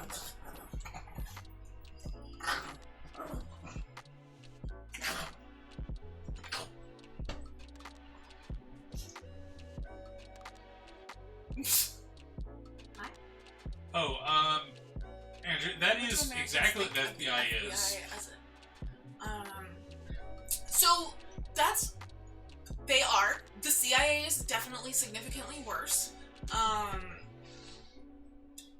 Yeah, they're sus AF. But not as much as the CIA. Like, the CIA is really bad. FBI genuinely has, like, departments that are good apples. Like, there are some FBI agents who are actually doing good. Whereas I'm sure that there's a couple in the CIA, but FBI is mostly like there'll be an actual department who is working for good, but then there's going to be another department that's working for terrorism, you know? Yeah. I watched the Unabomber TV series. The FBI looked good and bad. Yeah, they're good and bad. That's exactly it. The Unabomber. Yeah. Missed opportunity for you to butter. The CIA operates in foreign countries, mostly, and the FBI investigates domestic crimes mostly. Yeah. The CIA overthrows democratically elected leaders and replaces them with dictators the United States has chosen. That's their literal fucking job. Yeah. Yeah, CIA does coups. Yeah, exactly. Like, FBI is a little nicer because they're dealing with, like, their own people, whereas CIA is like, I don't care. Like, who gives a fuck about that country? Are there any documented cases CIA actually doing something good? I'm sure. I can't think of anything immediately off the top of my head, but I'm sure that there's plenty. I had just had my headphone come out of my ear. It bounced and landed in your cheese dip. Oh, no! Ugh. At least it didn't land in there while you were stirring. The bad ones try very hard to get rid of the good ones and vice versa. Yes, very true. Yeah. Any sort of, like, government anything in this country is complicated as hell. By design. Like, they don't want people understanding it because then normal people will try and participate in it. But they want to keep it as inaccessible to regular people as possible.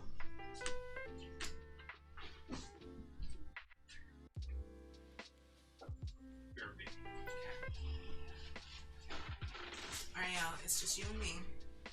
And Smeagol. CIA tries to get civil rights leaders to kill themselves so they don't have to do it. Yep, they tried to get Martin Luther King Jr. to do it. Really, really hard, like... And then probably assassinated him as well, but they tried to get him to do it himself. Yeah, they're set up for corruption. Whereas FBI is set up for good, but has corruption. Like, that's the difference. At least how I understand it.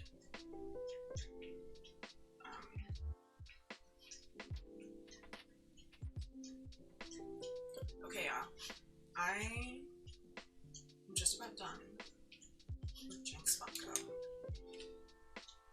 I messed up just a little bit here.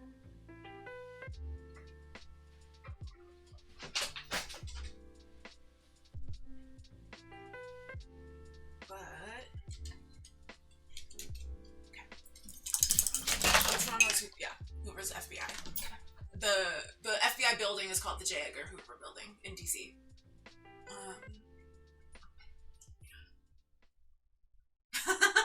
Jinx. So here is Jank. I still have to do the logo on the Too Strong mug. But there he is.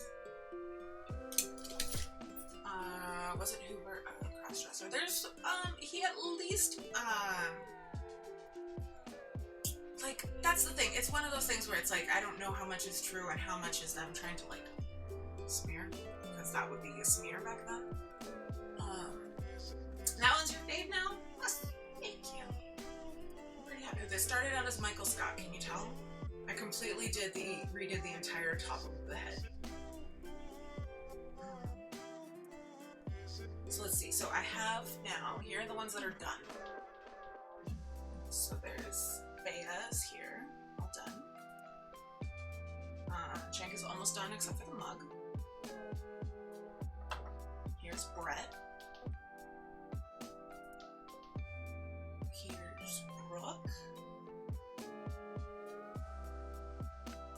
Franny is close to done, but I'm wanting to do more for her and I just haven't figured out what to do, so she's kind of on hold. Senator Nina fell down, so I can't get her right now. And then here's Anna, who's almost done as well. So she's on a dragon, and she's in her Ben Shapiro debate outfit. And the dragon is going to be salty. So, yoga pose. I know, but it's already in a pose. That's the thing. It would explain a lot about his hatred of gay people. Yep, that's usually projecting.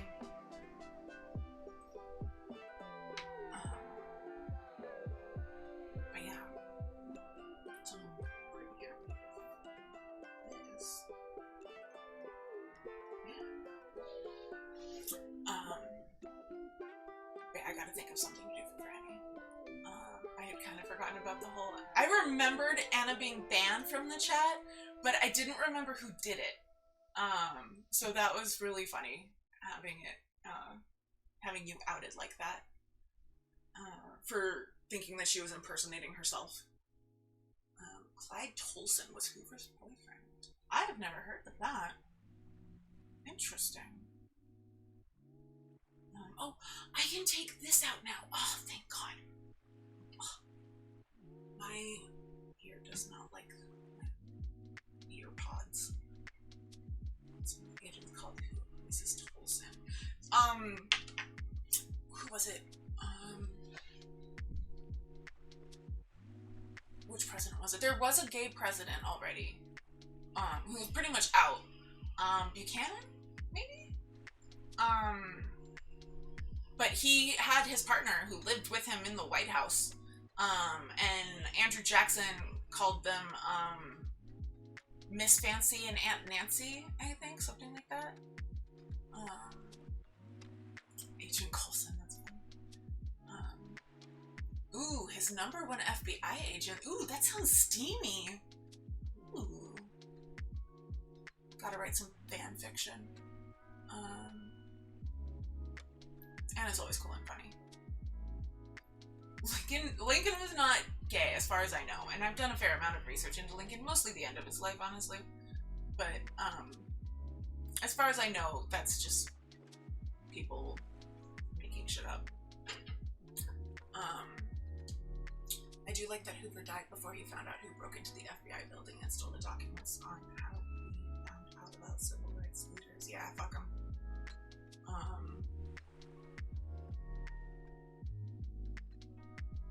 Retorku, that's the homie. Anyone talk resolutions yet? You mean like New Year's Eve resolutions? That's why I go well. Right, resolutions. I don't really do New Year's resolutions. Like, it's never really been my thing. But, hello, Granny Grooves. Welcome back. But do you have any resolutions that you've made? Because I would totally want to hear about that. Lincoln did enjoy the company of men. I thought I read. So there's been rumors about Lincoln's sexuality since Lincoln. But I've never seen anything that steers me to believe that it is anything but people making stuff up about him. Because they thought that that was slander back then. But it certainly is plausible. It's plausible, but I have never seen anything to make me think that it's actually a thing. We could do our version of Adi's dating horror series story segment. Oh my gosh. Ugh. I was gonna try to commit to journaling this year. Ooh, you totally should! Journaling is always a good idea. For so many reasons. I crashed my computer, which had all my clips of... Aw. I bet it's in the channel somewhere. Someone must have clipped it. Lincoln is thought to be in bed with his #1 cabinet member, but was never confirmed. I think that they just had like a really close friendship, and so people like to read into that in a way that they never read into the actual homosexual people in history. No, they were close friends and roommates. Who could not afford a second bed. Yeah, or pajamas. Don't do resolutions. I'm a continual work in progress. That's about where I'm at. I resolved to make no resolutions. That's what my dad used to say. I am the homie.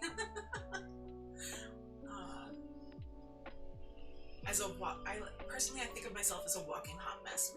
I like it. Danny, do I know anything about Shakespeare's authorship discourse? No, that's not ringing any bells. Yeah, there's a lot of debate as whether Shakespeare was if he wrote it, authorship. I was like, who's Arthur?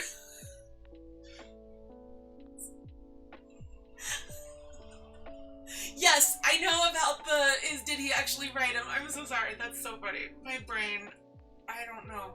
Yes, I've heard about that, about whether or not it was him. I tend to believe that it was one guy who had, like, homies who worked with him. And, like, they all wrote together, and he just got all the credit. That's kind of how I feel. But I think that there was the one dude who was the main dude, like, leading everything. Main editor. Yeah. To be fair, my older brother seems to collect gay guys. Same. He isn't. I'm not a gay man. Or so he says. He just loves being good looking and the resulting attention. I'm just a I just majored in theater. Oh, that sucks for Toraku. I'm glad it's fixed, hopefully. Shakespeare may not have written Shakespeare, but who cares? Maybe he did. If so, he smoked weed too. Oh, definitely. Like, the Shakespeare plays are like the stoner flicks of that era. Like, they're all like dick jokes and like some like weed drug jokes. But you're on your laptop. Oh, that sucks. I'm sorry, Rhetorico. Let me know what's happening. I might be able to fix it with you. Oh, that's right. There's someone here who knows how to fix shit. Kind of my thing. It's literally what he does. I'm still getting used to that. Your brother is a zaddy.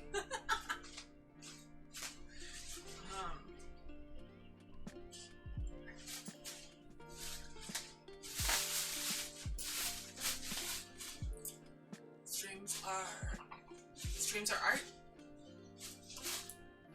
Oh, hi. What are we doing? You don't care for that noise?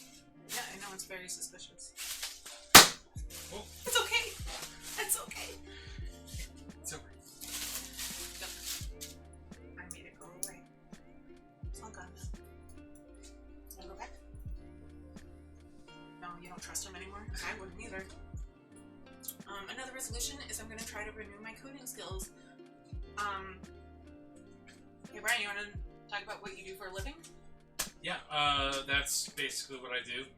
Full stack web software engineer. I also do back end, just everything. That's one of the things I'm thinking about doing on my stream is just streaming while I work on personal or open source projects. Page Lars might not mean to be a real person.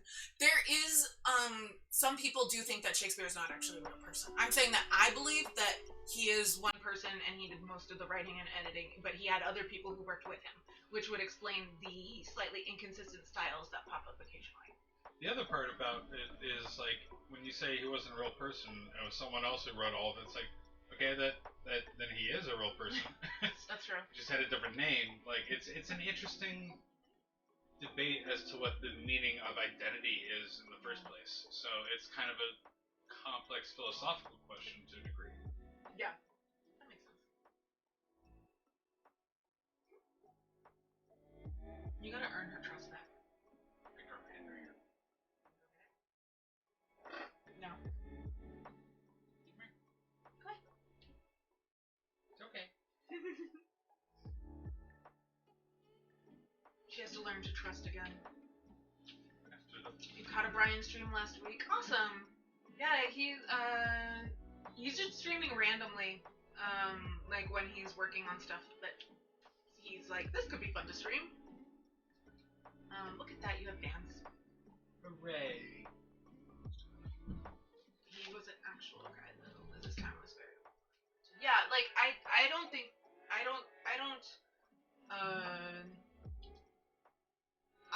that he was not a real person. I understand why there are people who do think that, but I don't agree. Now follow.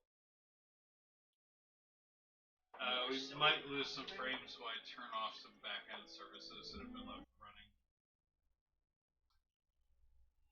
But looks like we're good.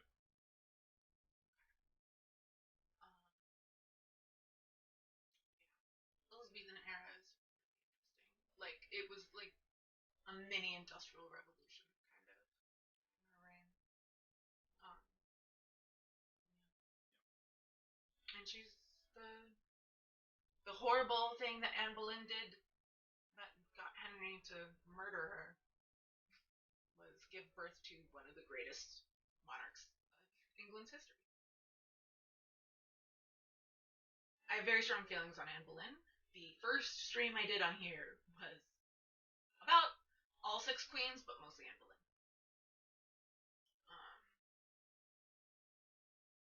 I can't see the chat. Granny Grooves, you started streaming? What are you streaming?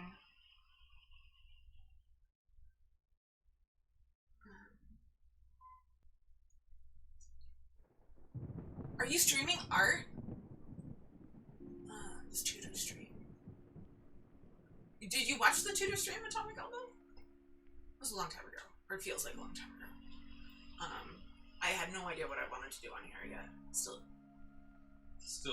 figuring it out, but have mostly settled in a place. You stream oil painting.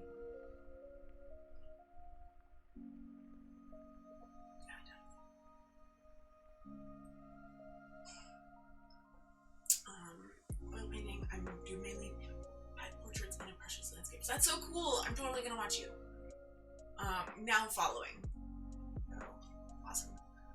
Just meaning the one Shakespeare didn't go to school or complete first grade and couldn't read or write. So many people don't believe he wrote plays because his handwriting compared to his original works are too neat compared to his other writings. I don't know about that. I'm not saying like that's not true. I'm saying like I had not heard that either way. But that's interesting. Yeah, it was one of the very, very, very first streams. I love that Tori Amos lyric ran into the henchman that severed and Boleyn. He did it right quickly. Ooh, so man. I love Tori Amos. I totally forgot about that. What song is that? I haven't listened to her in so long. You read it early on. It was Oh, I don't remember. I remember like there being people, but I don't remember who.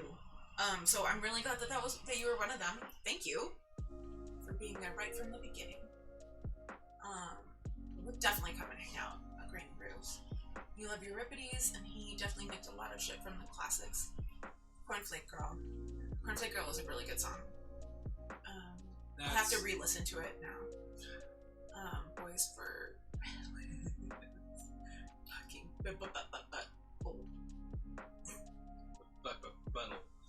I like it. Still staring at him. He's very suspicious, I know.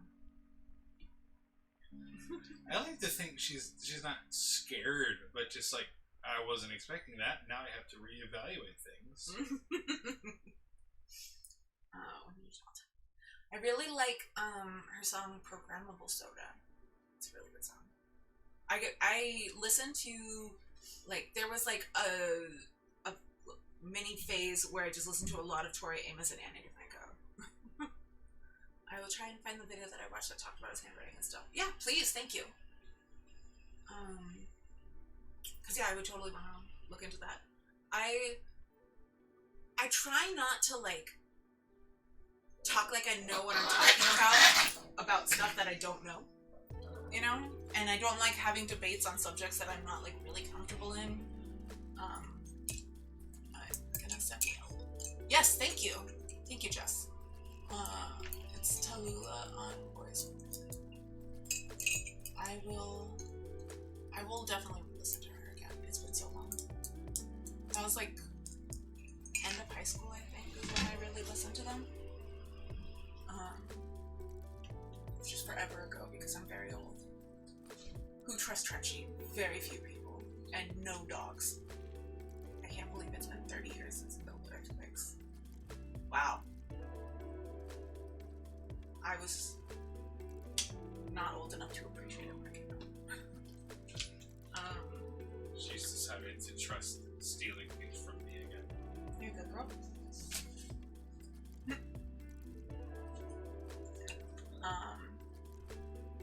I miss earthquakes. Like, it's weird to say that, but it's true. Like, when you grow up with earthquakes and then suddenly there's no more earthquakes, it's weird. How many trench coats do you own today, or are they all gone now? At least does the one count? I have two. There's a video on how Shakespeare original performances were meant to be pronounced nothing like you'd expect. Oh yeah, totally. No, it was like for the common people. It was like in the vernacular. Like if Shakespeare knew how people treat his plays now, he would never stop laughing. Like it's all dick jokes. Like that's most of it. Like dick jokes and some ghosts and murder. Like yeah.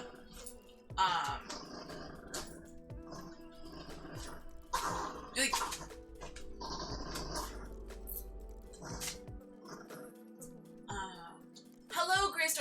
welcome. Thank you. Oh, should we go?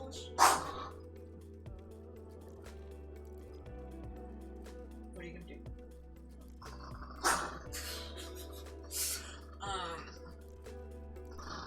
Ow. Ow. You're not gonna protect me? Alright. I need to make this okay. So I'm not knocking them over. What, Andrew? What is that? Smeagol? Oh, the paper? I think it's just a receipt. Something like that. Hopefully nothing important.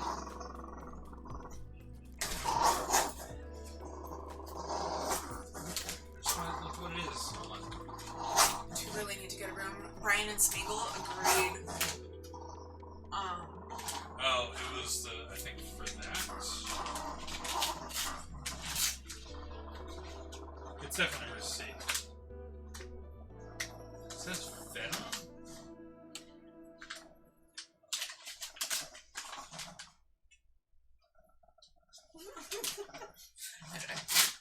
What's the name of the covering men would wear on their Yeah. going codpiece? Yeah. Oh, MK also got it. Look up Henry VIII's suit of armor. And enjoy that codpiece. He had a very high opinion of himself, to say the least.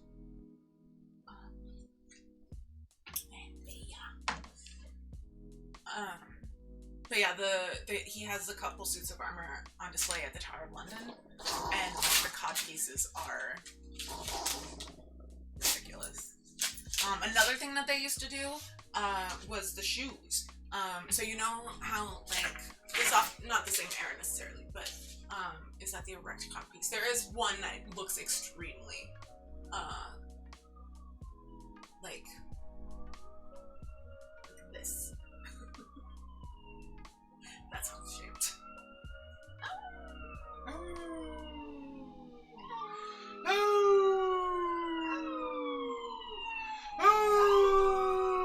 No?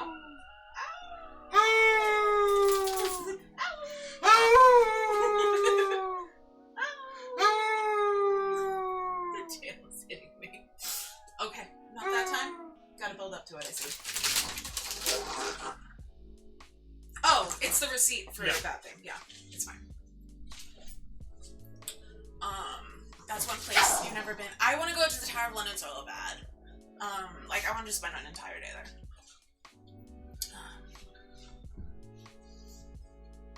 Unless he probably had a micro. I would guess probably what it was is that, like, his advisors were like, if you don't have a giant codpiece, everyone's gonna think you have a tiny dick.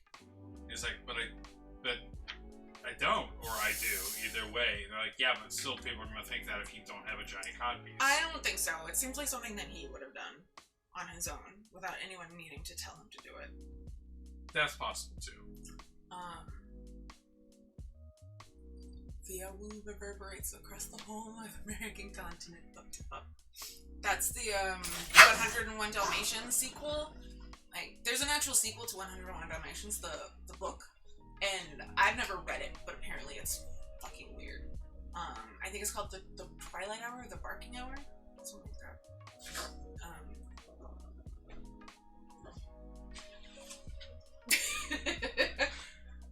Nice try.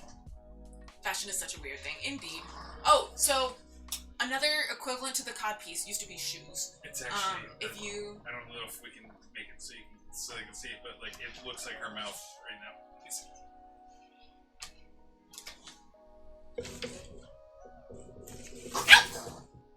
Hopefully I did. Motion cam.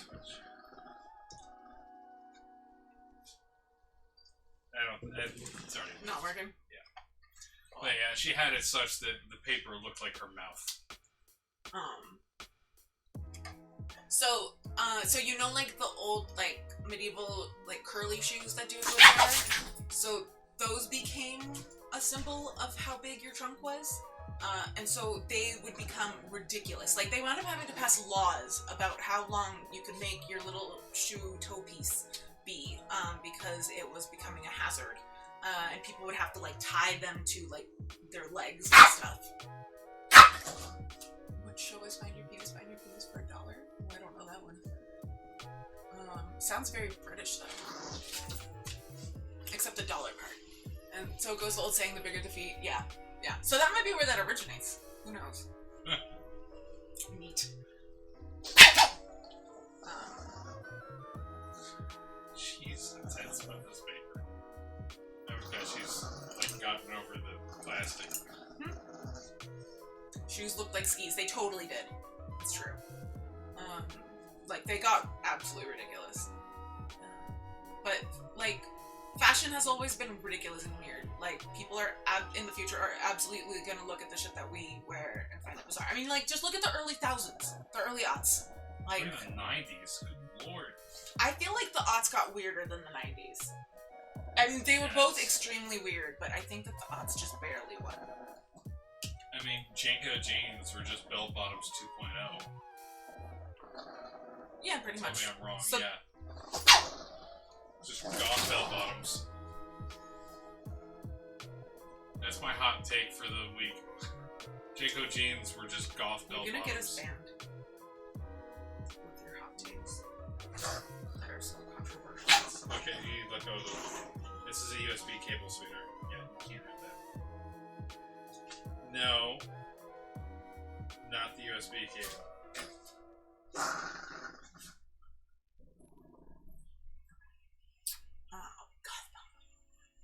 I'm still shocked that the 2000s is the decade immediately following the 90s. It's ridiculous. Look at the early presidents, they wore powder wigs, yeah. They loved it. Look at the like French Revolutionary era, like pre-revolution, like the wigs that the people wore, men and women. Wild. You had Janko jeans, Rhetoriku. That's so funny. It's another than many indignities we have to deal with in our society. It's definitely more focused on women now, but it's not always been only focused on women. Men have had some really weird fashions before. Like, high heels were definitely made for men before they were for women. Butt heels. And, like, there's nothing saying men can't wear makeup. Everyone should, like, get to feel pretty. Like the 90s look, minimal effort needed. Yeah. Oh my gosh. I never had Jinkos, but I had a crush who had them, so I feel like that counts in my old person tally. So. Oh yeah, Paige Lars pointed out makeup literally killed you because of the ingredients in it. Oh yeah, definitely. Lots of lead. Yeah, specifically white makeup contained lead because they used some kind of lead oxide, I believe, because it looked really white. They also did things like put drops of belladonna in their eyes to make their pupils dilate. Yeah. Stuff like that. They used urine, I believe, as a hair rinse. Yeah. Yeah, lots of fun stuff. History's cool. So many smells. Oh my gosh. I mean, you're in Portland, Ricky. I think that's the dress code, right? Yeah, arsenic. Arsenic, yep. Arsenic used to be, like, during the Edwardian era, like, it was killing a lot of people. And Victorian, I think, as well, because they were putting arsenic in wallpaper, and all sorts of stuff, because it was, how they made a particular green shade that was very popular. Yep. Urine, also known as Roman laundry detergent. Yep. So they looked high all the time. No, they looked like they found you fascinating, and they were wide-eyed and innocent and everything. That was, they smelled. No one if no one smells good, then everyone smells good. Well, it smells fine. You know? No one smells good. Still no one smells good, but no one smells awful. Yeah.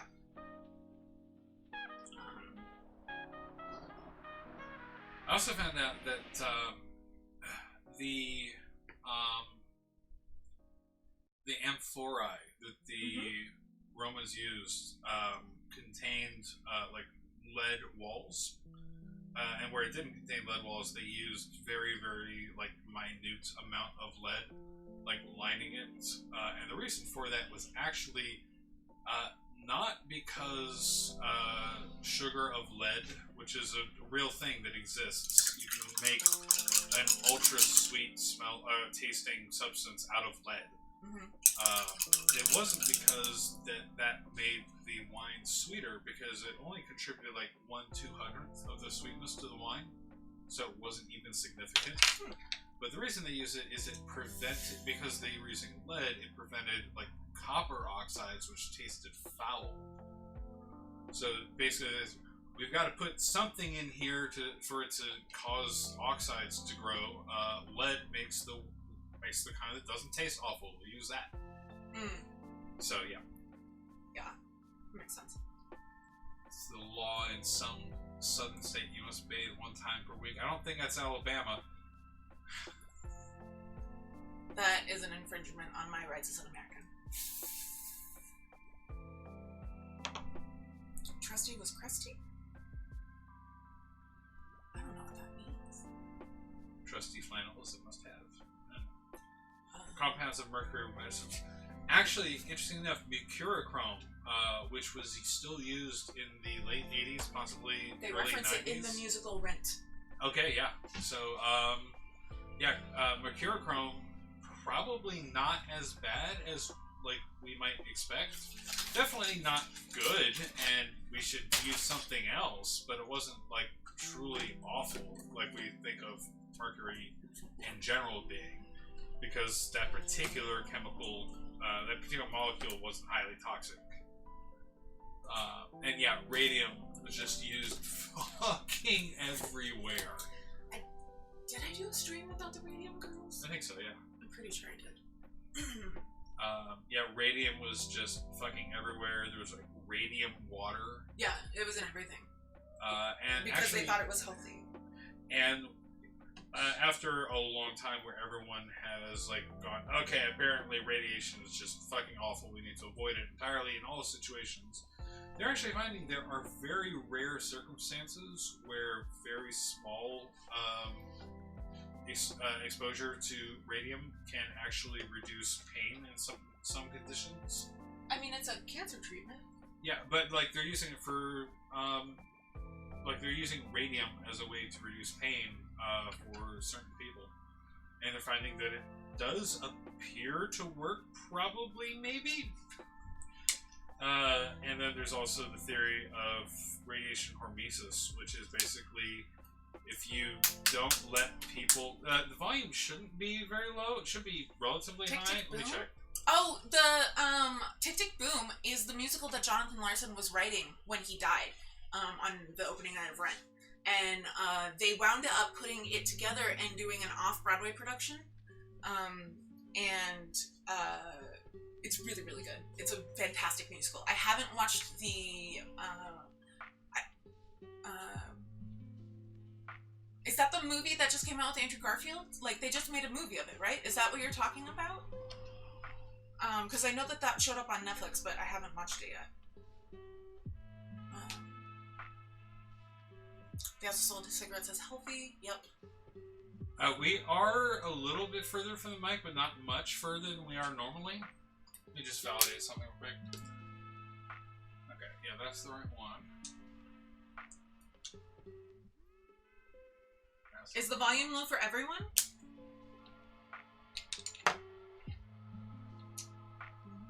Well, now Tick Tick Boom is stuck in my head. It's good. It's a good show, though.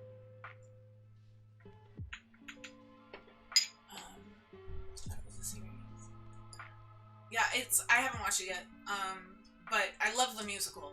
I've seen the musical a couple times. You're not in line. Okay. Okay, a little low then. Okay, that's not too terribly concerning. I'm still trying to figure out the solution for the microphone situation because it's not great.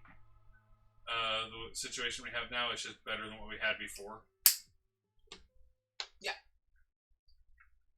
Yes, I see your paper.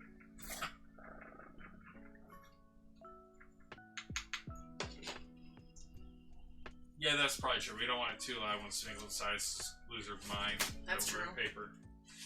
That's true. You'll all go deaf. This is quiet compared to other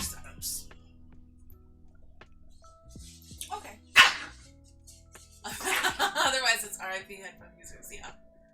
Yeah. The dulcet tones of the Smeegs. Watched a stream where a guy was drinking 8 bottles until his jaw fell off because no one told him what it was. 8 bottles of what? Radium water, I think. Oh, he died and they buried him in a lead coffin when he died, and they dug him up in 1952 and he was still emitting radiation. Yeah, the graves of the Radium Girls are still radioactive. And like apparently the bones like still glow. Which is wild to think about. What's the half-life of radium? How long ago was the Radium Girls? That was in the 20s, I believe. No, 30s. No, bad dates. Yeah, they probably would be still glowing. Well, they had so much that, like, they said that the bones would be glowing for thousands of years. Like, because of how much they took in. I just wanted to, like, take a look at the half-life of radium, and it's like, whether or not that's something I need to bother calculating, it isn't. If they were glowing... Yeah. If they were glowing when they were buried, they are still glowing now. Yeah. Chernobyl, the series was really good. I have Chernobyl on the list to cover eventually. Yeah, there are a couple really minor inaccuracies, but they're more like artistic choices in telling the story while maintaining what I've talked about before, the shape of the events. Ethical storytelling. Yeah.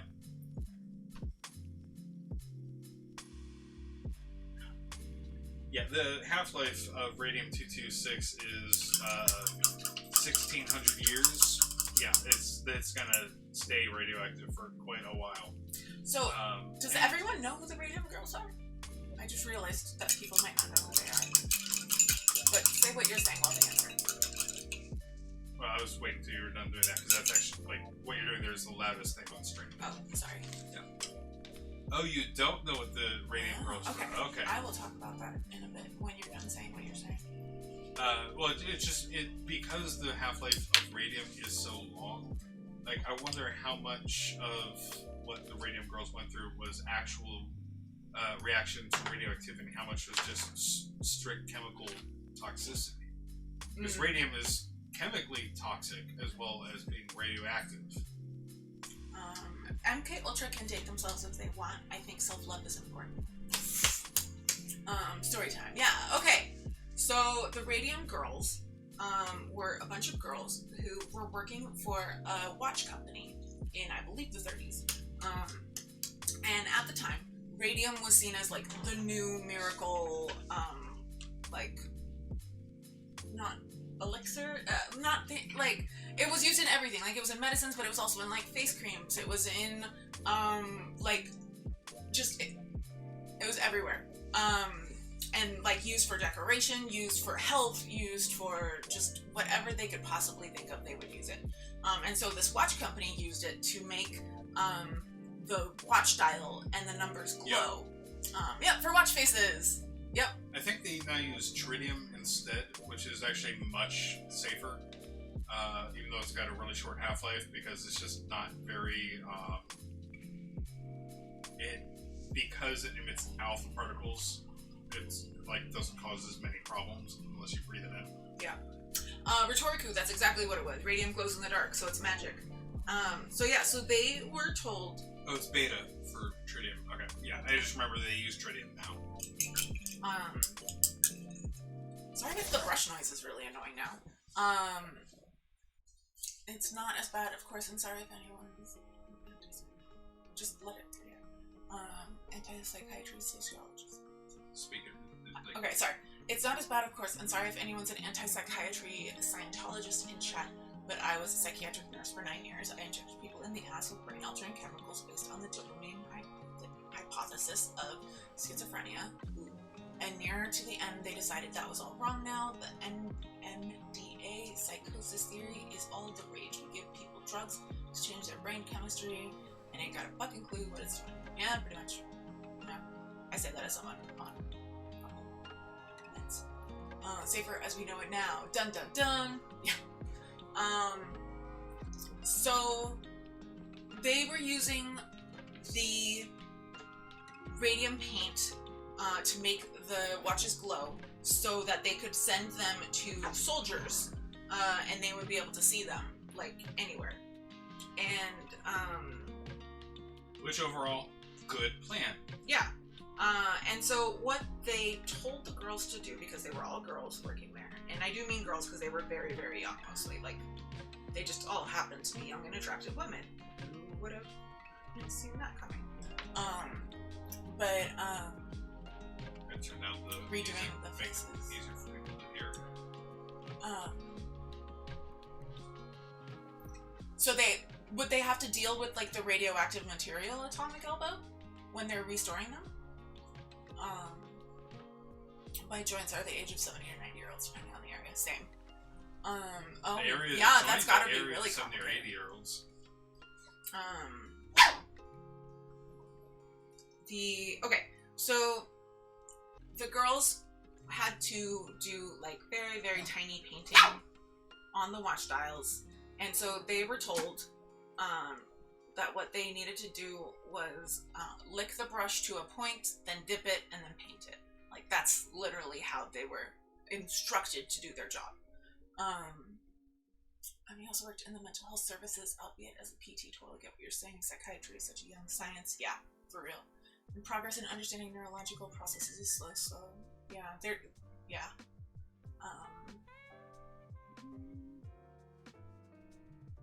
cool. Yeah, so they were told, lick the brush so that it's a tiny point, dip it in the paint, and then use that. So part of their job was licking the brush. And the girls started all getting sick. And at the same time, they were using the paint, like, on their fingernails. Oh, yeah, they were told that it was perfectly safe and everything, so the girls were like, oh, this is fun. So they would, like, use it to paint their nails. They would use it as, like, makeup. They would, like, cover their faces in it and, like, jump out at each other in the dark to scare each other. Like, just, they were using it, like, they were like, this is this cool new magic thing, and it's totally safe, so we can do whatever we want with it and have fun. Paige Lars said they also had to bite certain areas of the watches to get a better grip. That I'm not familiar with. I haven't heard of that. I'm not saying that's no, I'm just saying I've never heard that part. And the thing is that the company, like, they might not have known exactly how bad it was, but they knew that it was bad. But they didn't want anyone cutting into their profits and stuff, so they didn't speak up. So the girls all started getting sick. And, like, just kept getting more and more and more sick. And, like, the things that happened to these girls is just horrific. Like, we're talking, like, it started out with, like, teeth falling out, but then, like, one girl was at the dentist and to get a tooth extracted, and, like, this is gross. Like, a big chunk of the jaw came off. Like, it just lots of swelling, lots of bone, like, disintegration. Like, it's, what happened to these girls is just the stuff of nightmares. But a DuPont product. I don't remember the name of the company off the top. It would, if between the two, it'd be a DuPont thing, not a Monsanto thing. Not saying Monsanto wouldn't have had the lack of ethical consideration to have done that. It's just not in their area. Monsanto, as far as I'm aware, focuses more on biological stuff, whereas DuPont is very much a chemical thing. So, out of the two, I would guess DuPont. Yeah. I don't know the answer to that. Sorry, I'm not prepped for this. This is all stuff that I just know. But yeah, so they tried taking them to court, and you know, these are a bunch of rich, evil people, so they delayed it, and basically were just waiting for them to die. And so finally they paid, like, the last couple girls who were alive, and, like, barely anything. Like, it's disgusting. Sorry, work rang. Just a very fast recap of how these girls came about this stuff. Oh, because they were working in a factory. A factory that was painting watch dials, and they were told it was safe and they could do whatever they wanted with it. And they were also told to lick the paintbrushes into points. So they ingested lots and lots and lots and lots of radium. My dad's got a radium clock in a big thick box in the shed. It's nowhere near as bad, but I got a few uranium glass pieces that said his. How do you pronounce that? Geiger? Geiger. Yeah. Counter off some. Uranium glass is mostly harmless because the glass tends to, like the non-uranium parts of the glass tend to absorb the radiation in most cases. So, like, uranium glass is relatively safe. Huh. But because, like, yeah, you still don't want to drink anything from a uranium glass because it's still going to very slowly leach out the uranium. Right. So it's still not good. And might as well just not fucking use it. Yeah. But I mean, like, it was basically like the invention of glow in the dark. And how nerdy were we in the 90s over glow in the dark? Like, imagine that decades sooner, where it's seen as, like, magic. I've seen the bike comment on another video because of the small parts, it was hard to... I would imagine that probably some of the girls did that. But that was not something that they were instructed to do. And also, a lot of the parts of a watch are going to be fairly delicate, and teeth are made out of enamel. Yeah. Enamel, which is one of the hardest substances on the planet, next to like diamond. Yeah. So it's something you really wouldn't want. Like even if you were a money-hungry corporation that did not give a damn about these women, you wouldn't want them biting on the watch dials because they like damage them in the process. Yeah, you would care about the watches. Yeah, exactly. So like based on their greed, I would say they probably weren't allowed to do that. Yeah, this is America, which is why they are concerned 100% about greed and making money, and anything that would possibly get in the way, like them leaving teeth marks on the watches because of how hard enamel is, they would have been like, no, you can't do that. But if it came down to like painting their teeth with the radium, they've been, oh, that's fine, go ahead and do that. So, Atomic Elbow, that's so cool. Your father used to be a radiation inspector and assessor for the EPA. Very cool. And scary. Intimidating work, for sure. Hybrid College, so 90s. Yeah. Yeah. Like, we were all about the glow in the dark. So, obviously they would have been too, you know? I wonder if he had Q clearance. Is that a QAnon joke? Yeah, kind of. QAnon claims to have Q clearance, which is not a thing. Okay. It's just a random thing that the QAnon dipshits made up. I don't really pay a lot of attention to all the stuff that they spout, just because, like, who can get through all of it? I just happen to have heard that and find it absolutely hilarious because having been in the actual clearance areas of the government, like, no, that's not a thing. Yeah.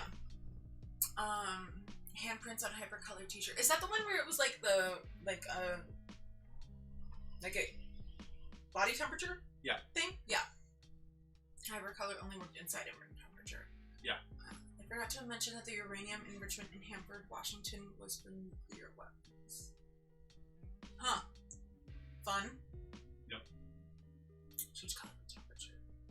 We were also all about those mood rings. Jinx, Paige.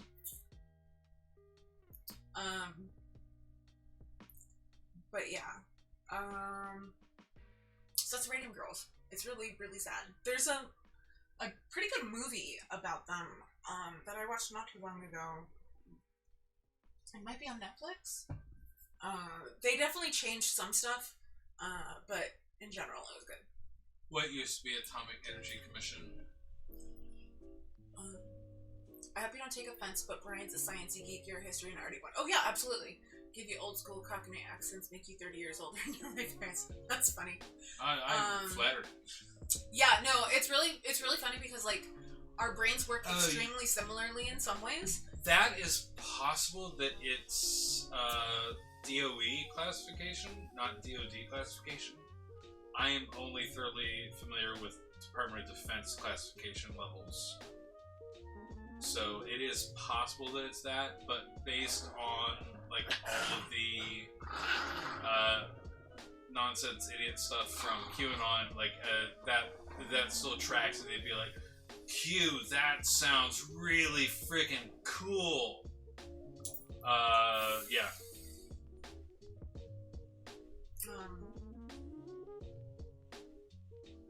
Perhaps vaguely worked on the bomb, apparently.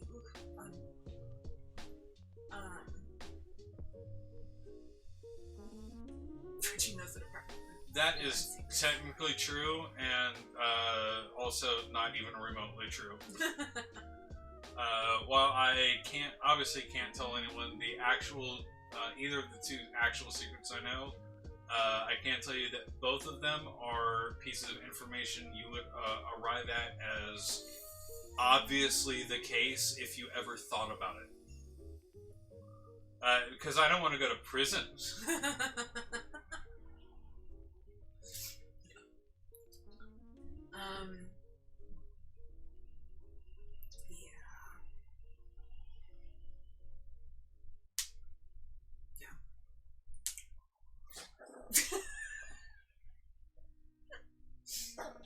And trust me, like, the actual information I know is not even of remote interest. The only thing interesting about it is how uninteresting and pointless it is. So it's not worth trying to tell anyone the two secrets I know, because, like, the only outcome would everyone be going, really? That's classified? Are you fucking kidding me? And then the government shutting my door and going, let's go. Cool. I probably know secrets, but don't know that I know. Yeah.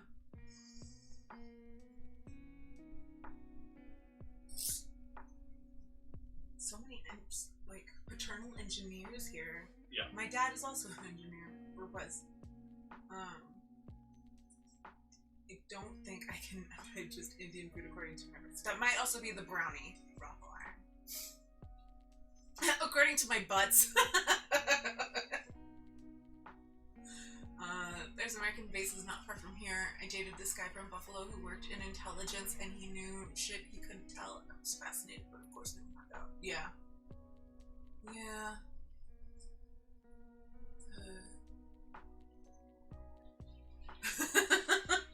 You are living your best life, Raffle Iron.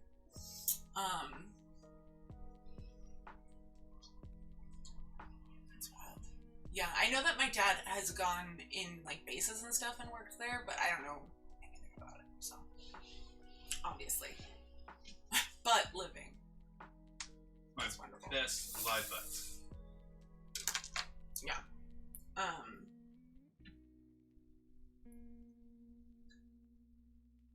So. Does anyone have questions about the Amanda Knox stories? Out of curiosity? Like, is there anything that was not super clear or that you'd be interested in learning more about? Or anything? Aww. So much love and hugs. You're all very cute. Agreed. Okay. Speaking of segues.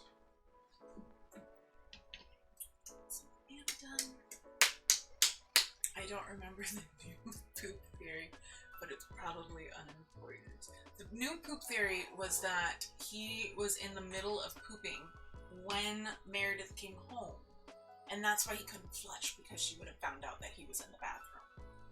That's the new poop theory. I said I refused to set a New Year's resolution until we knew we were all gonna wake up in the morning. That's fair.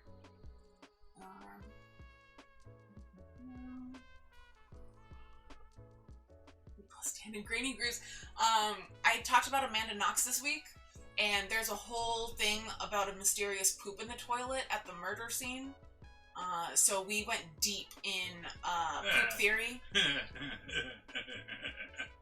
I'm an adult. Sherlock Butt, yeah, is the worst. You want to know something else that he did? That I forgot to mention? He did stuff at the trial, like play a gynecologically correct or accurate video of the murder victim to the jury on loop, and each time it looped it would get more focused and clear, just to get emotional reactions out of them. And it worked. Like, classy dude. Sherlock Butt. Yeah. It's people like Sherlock Butt and Mitch McConnell and, like, all those people. Like, that's why even though I'm so firmly agnostic, I need hell to exist. Like, just because of these people. I need hell to exist because of them. Which is why what we should do as a society is invent a way to download people's brains into a computer so that after they die, if they were awful, like, even if it's 300 years later, we can go back and go, oh, wow, you were an awful human being. Okay, resurrect them so we can torture them for 100 years. Imagine if we had the ability to, like, go back and realize, oh, man, you know what? I don't think this Hitler guy was good at all. We should resurrect his mind so we can torment him for 2 billion years straight.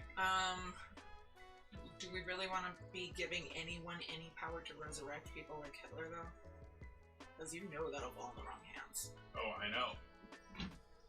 And that's why an afterlife is a horrible idea. Because you're leaving the decision as to who goes to hell and who doesn't to someone else. Anubis. And it's still a god of some kind. And the gods are evil. Telling Anubis you said that. It's going to make your heart weigh a little bit more. That's fair. Yeah, we all do, Paige. We all want Betty White resurrected. Yeah, so... Fantastic. I did a thing. Oh, boy. She died on Friday, right? Yeah, she died on Friday. I made a Betty White appreciation post on my memes page on Thursday. And now people are saying that I murdered her. You! You're way behind on this. Yeah, I know. Well, I did that earlier. We weren't on stream. Ah, right. But yeah, so I'm sorry, everyone. I was busy appreciating her because of her upcoming birthday, and I accidentally murdered her. So, yeah.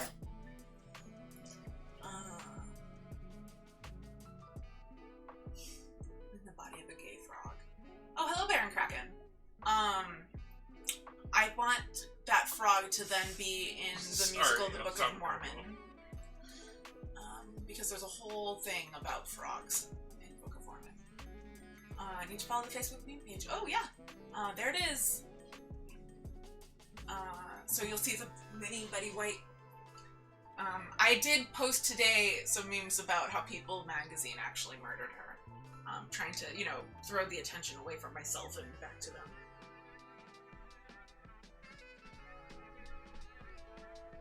So what you're saying is you and People magazine work together.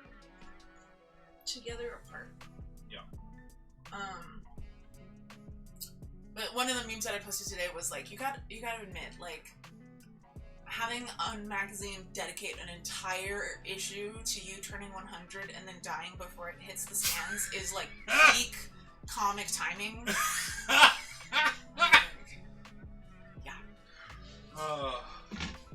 Like, I'm not saying she did intentionally, but I am saying, like, she would definitely have considered that. Oh, yeah. Totally. Given the opportunity, if the devil or God or whoever went to Betty White and said, hey, you know what? They're going to publish a whole thing about your 100th birthday. You're going to die in 2 months due to just choking on some bread. It's weird. Or I can kill you now and, like, ruin their entire magazine. She'd be like, yeah, no, we gotta do this. Fantastic. Yeah, I can totally see that. Like, Betty White giving up 2 months of life to, like, fuck over People magazine in the most hilarious way ever. Abso-fucking-lutely. My favorite podcast, the Australian podcast Do Go On, they did an episode on Betty White a while ago. Fascinating life. Like, that woman did so much way before Golden Girls. She had already done enough that she should have been like inventing sliced bread, forever. I think, or something. Yeah. Yes, sliced bread is younger than Betty White. Betty White, fucking funny. Yeah, Betty White was not the best thing since sliced bread. Yeah, sliced bread was the best thing since Betty White. Yeah. I'm glad she was still living a decent quality life, though. Yeah, no, she was like really active, but yeah, it's wild. About to turn 100. Like that's ideal, really. Yeah. Like to get to be like almost 100 and like still very active, and then just to suddenly not be alive anymore. Like that's what I want. Yeah. That's the dream.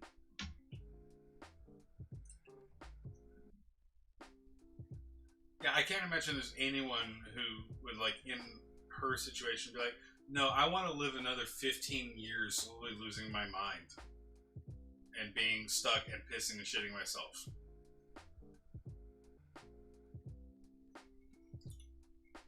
I'm almost done with Anna. Here's Anna. Doing her thing.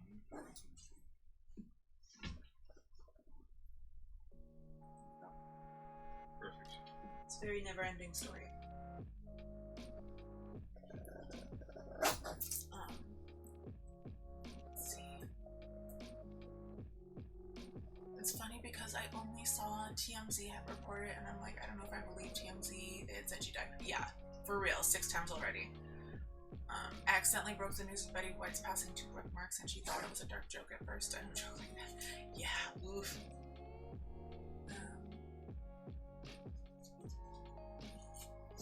Yeah, definitely. Yeah. But, as someone on Twitter said, like, live your life so that if you die when you're 99, people will still say it's too soon. Yeah.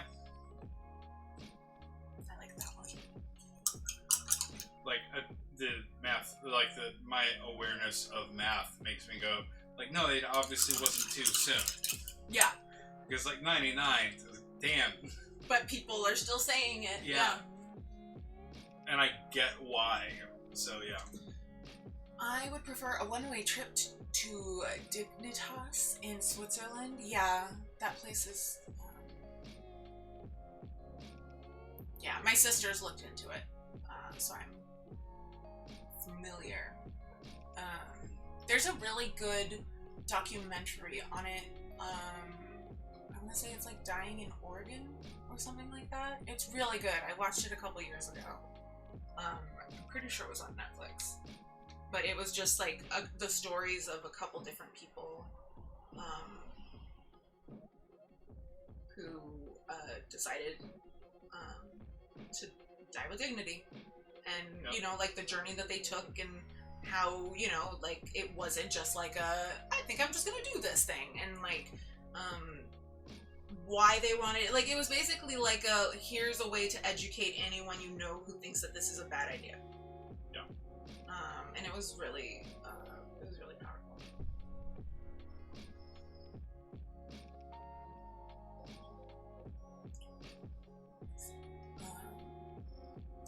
She was thinking, well, if Trump becomes president again, I want to be dead before that. Yeah.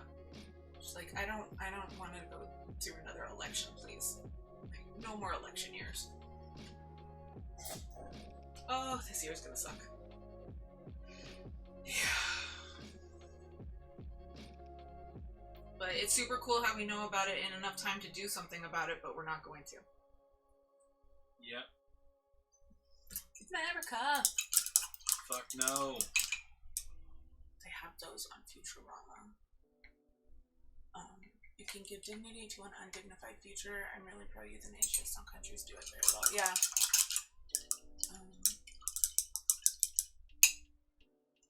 There's too many Indians in. My gosh.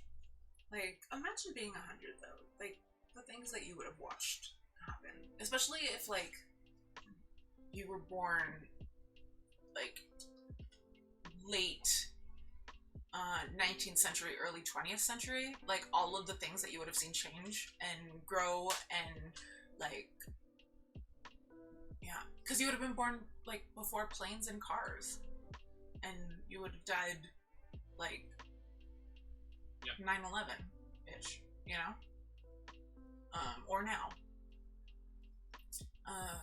I've spent a few years in dementia care, best job I ever did, but my biggest fear.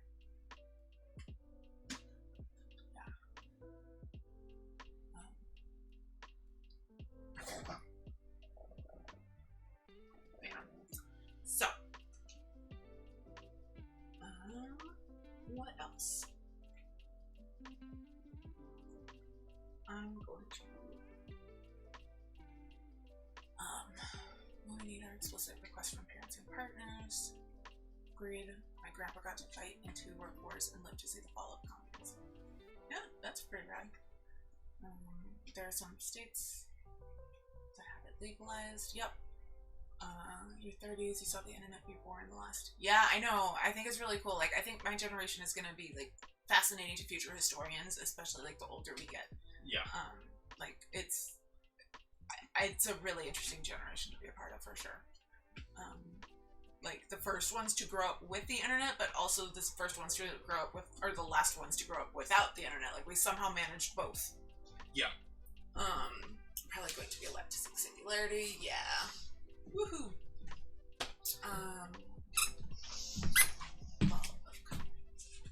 Yeah, but in a, like, do it right this time. Yeah.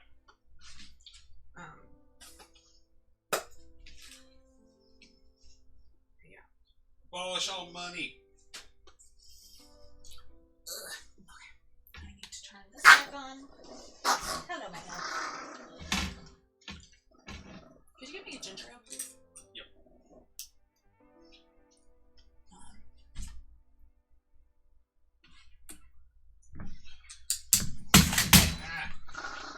You're breaking everything. Where's my hat? Actually, there it is. Yes, it's one of my favorite episodes of Black Mirror. That's a really good episode, yeah. I haven't watched a lot of episodes of Black Mirror, but I have seen that one. It's really good. Kids born now will likely never drive a gas-powered car, thank goodness. No spoilers, but I loved it. Yeah, yeah. I really liked the whole, like, things are different now. Like, we can live the way that we are. Like, it's just, it was a very layered episode.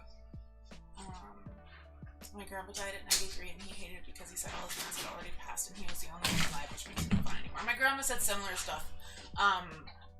Basically all my life, most of my friends have been older than me. And my grandma would tell me, like, basically anytime one of her friends died, she would, like, remind me about how she was the same way and now she's watching all of her friends die. So that's cheerful. All the 80s hits, yeah. Fully automated luxury gay space communism. Black Mirror. It's older than Black Mirror for sure.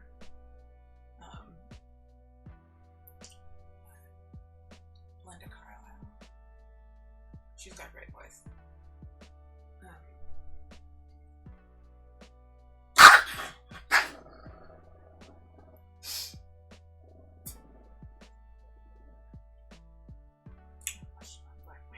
It's an intense show. I can only watch like a couple episodes at a time, which is why I haven't watched all of it.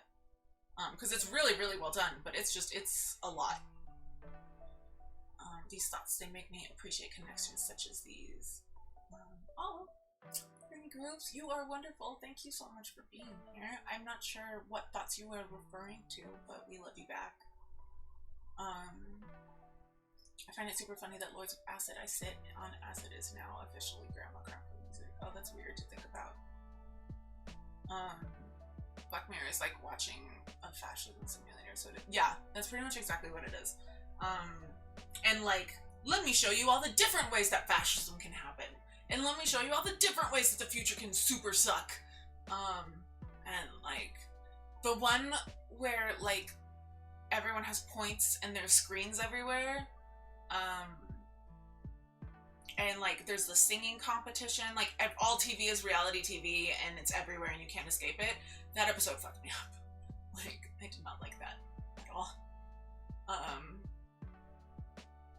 I gave the cutoff age to pull the plug to be 100 because knowing me, I wanted to die so bad before that the universe will punish me by making me the oldest.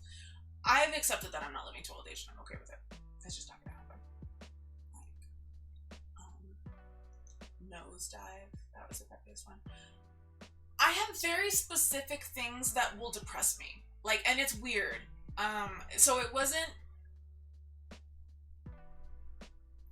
I don't know. It's my brain is weird. But that episode just like really messed with my brain for some reason. Like just the way that it ended just really messed with me. It's kind of like the Twilight Zone, yeah. Yeah, it's pretty much like contemporary Twilight Zone. But like slightly darker. Oh my gosh, have y'all heard about? I'm sure you have, like the Twilight Zone movie where like the people died while filming it. Have you heard about that? It's wild and horrifying. It was intense dystopian. I miss the forward-looking and positive shows of yesteryear, like Star Trek. Yeah, yeah, it's really interesting seeing where we took the turn from like the future is bright and beautiful to the future is shit. You never heard about the deaths? Okay, so I've not seen the Twilight Zone movie, so I don't know the exact context, but apparently some of it takes place during the Vietnam War, or it's in Vietnam during a war. I'm not sure specific.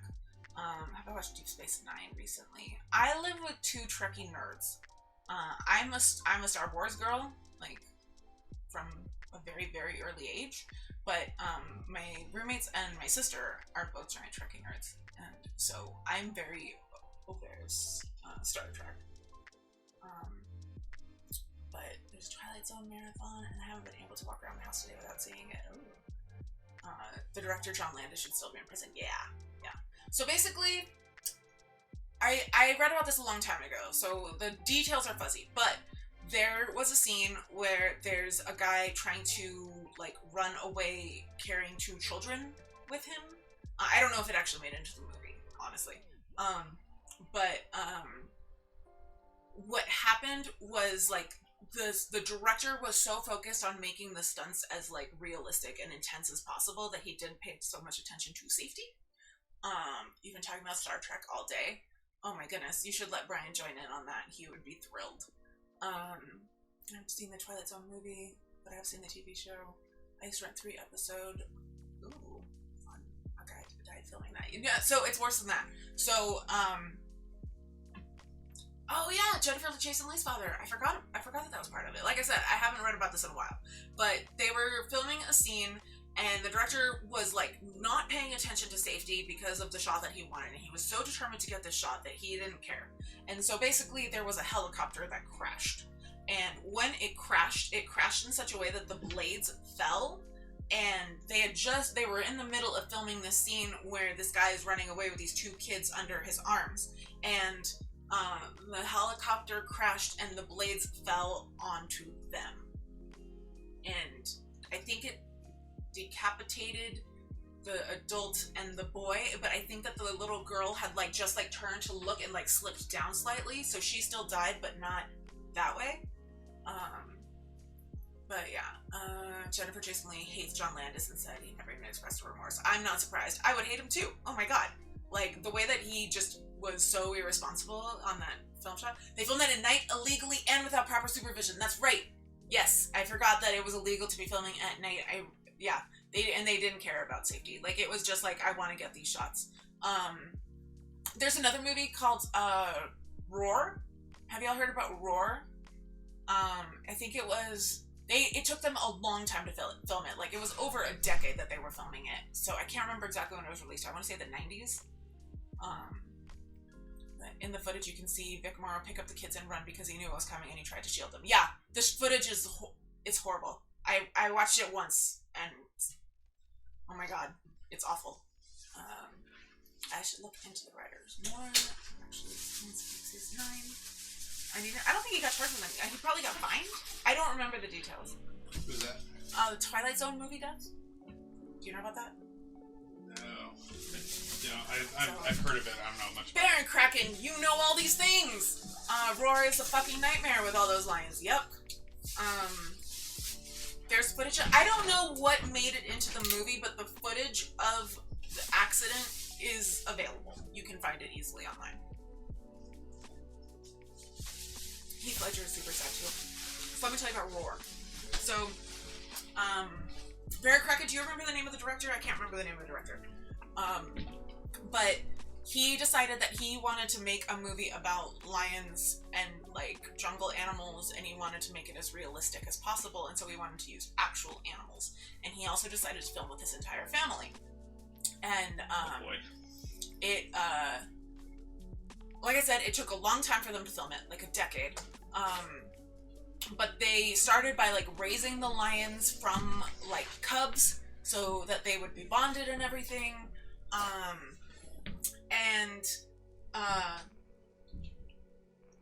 Like it would have worked, maybe. Basically, one of the kids who's now grown up says that like the thing is that lions are big on like who's the alpha, and they knew us as the alphas. But in order, like, if you want to make a lion immediately see you as not the alpha, you show fear. So you never show fear. Unfortunately, the script required us to show fear. So the cameras would turn on and they'd act afraid of the lions. The lions would be confused, and then the lions were like, cool, I'm in charge now. And attack.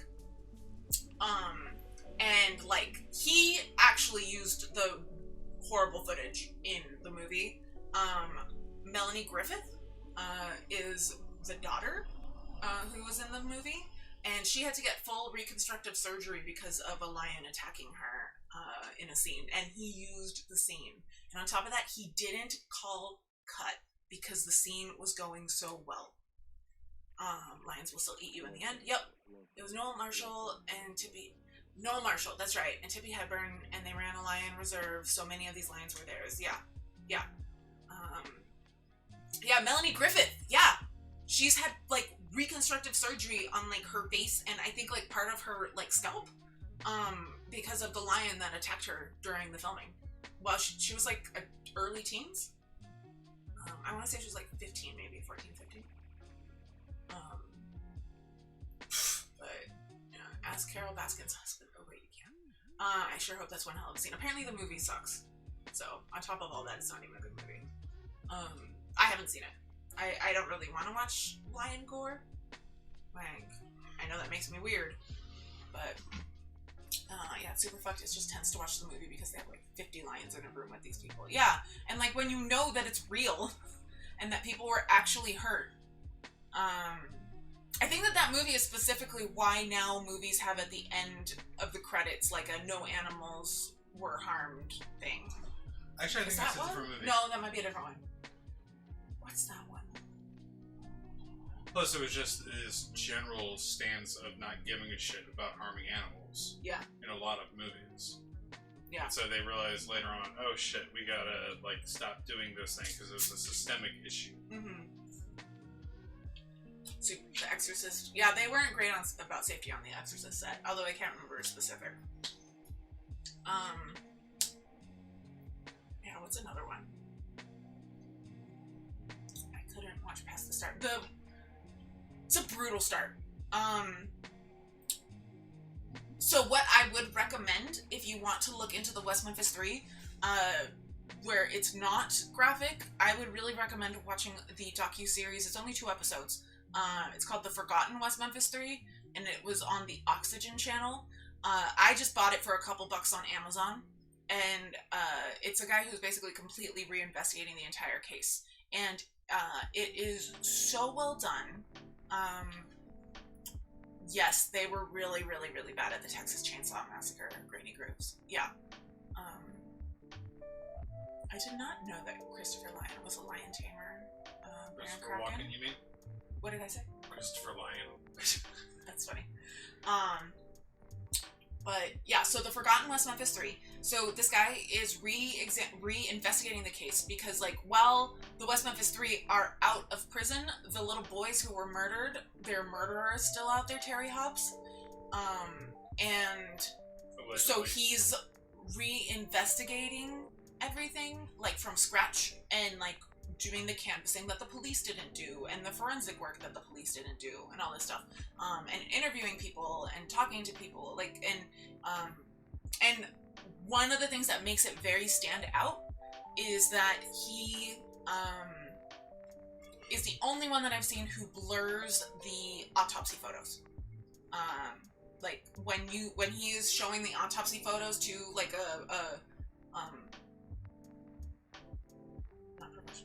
specialist, no, expert. When he's showing the photos to an expert, like, the camera blurs them so you don't see them. Which none of the other documentaries I watched did that. He's the only one. But yeah, skip the beginning and it's worth trying to watch again. I definitely agree, but it does pop up a lot during the thing. And I would also say only watch the Paradise Lost 1 and 3, skip 2. 2 is not great, and they really go after the wrong person. But the first one and the third one are good. And The West of Memphis by Peter Jackson is also really good. He does show videos of the crime scene, though not as, like, in your face as Paradise Lost. Blurring enlargements is a technique that you can do in the darkroom, too. Yeah, it should be done. It's just that people don't. Like, they are, like, because they want, like, part of the reason why some people watch true crime documentaries is because they want gore, and they want to know the details and everything, and so, and by doing things like opening your documentary with footage of 3 murdered boys naked on a riverbank, like, that's going to stir up controversy, and that's going to make people pay attention to your documentary, unfortunately. So... But 2 is still worth watching for context. Yeah, I just don't think that it was shot ethically. They were not very ethical in the way that they filmed it, and they were really manipulating things to make it seem in certain ways. So, yeah. I handle butt. Same Atomic Elbow. I don't do gore. Like, I just watched the movie The Matrix for the first time 2 weeks ago? Yeah. 2 weeks ago? I finished watching the second one. And I watched the second one yesterday for the first time. And the whole reason that I never watched it is because when my dad rented it, because this was in the 90s, there's the scene where he's in the interrogation room, and then Agent Smith makes his mouth disappear, and then immediately after that makes a thing go into his belly button. I started freaking out, and I had to pause it, and because I get really invested in my movies. So same Grey Storm. I'm pretty cool with true crime, but I can't do horror, which is funny because I was almost a special effects makeup artist. Go figure. Yeah, so I had to pause it because it freaked me out, and so I was like, I need to, recover and then play again. But then my dad returned the video before I could resume it, and I just never got around to it. So, fixed that 2 weeks ago. Ooh, where's mine? What's it? Where's mine? You want this one, or do you want the cherry? Please. That's a yours is right here. Thank you. This quite technically thing. It's horrifying, and it's 2 body gore things in a row, like within seconds of each other. I couldn't do it. I freaked out. I never watched a Saw movie. Me neither. The car chase in the second one. I thought the car chase was really cool. I think it's funny that they apparently constructed an entire section of freeway to film that, and they modeled it after a very specific section of freeway in Los Angeles that I recognized immediately. But Human Centipede, I didn't sleep for a week after watching the trailer for Human Centipede. So, that was fun. Oh, what flavor? Centipede. Oh. God. I don't know what you... I didn't know what you were saying. It is caramel cone. And I am... There's an open one in the freezer still. Yeah, but this one's mine. Oh, okay. Yeah, so we fancy. One at least makes some sense as a story. Past that, it's just Haagen-Dazs new flavor, human centipede. That's you. That's your fault. You can't just switch topics on me abruptly like that.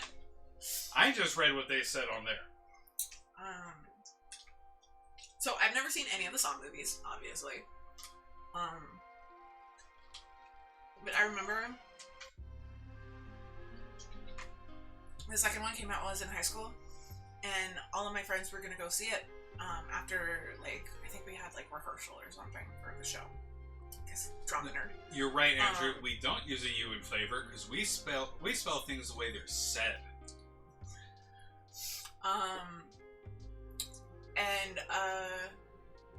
Oh, yeah. So they were all gonna go see Saw 2. So I call my parents and I'm like, hey, everyone's going to the movies, can I go too? My parents were really, really strict, and I didn't get to, like, go out a lot. And they said yes. So I was, like, super pumped. And then, like, I hang up the phone, and I'm like, they said yes. And then immediately I get a call back, right? And this is, like Nokia days. And, maybe Razor phone. And my mom's on the phone, and she's like, what movie is it? And I didn't know what movie it was, so I asked them, like, what movie are we gonna go see? And they say Saw 2. And so I say, oh, we're gonna go see Saw 2. And she goes, no, you're coming home. You're not gonna go see that. And I was so upset. Like, the boy that I had a crush on was going, like, all of these, I was devastated, you know, because child. And the next day in class, everyone was talking about how terrifying it was and how much it fucked them up and the dreams that they had. And I remember, like, going home and I'm like, thank you. Yeah, so I did say thank you for that one. Because, yeah, I would not have done well in that movie. I remember in high school, my friends got me to watch 2 scary movies. They got me to watch The Exorcism of Emily Rose, which we saw in the theater, and I spent mostly curled up in a ball in my seat, not looking at the screen. And then the other one was The Ring, and that was at a friend's house. And they didn't tell me that we were going to be watching The Ring. They told me that we were going to be watching movies, and, like, I think they said, like, Meet the Parents as an example or something, right? And ooh, Paige Lars, you must share the meme. And they wouldn't let me not watch it. Like, if I tried covering my eyes, they would, like, pause it and make me watch. Because apparently it's really funny watching me watch scary movies. So, yeah. Yeah, it scared me pretty thoroughly. They handed out barf bags? Oh my gosh.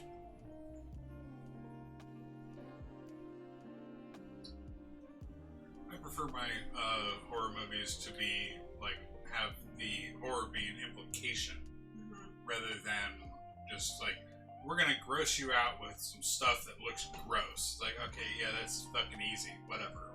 Lazy ass. So not friends anymore. Well, technically no, because I was in high school.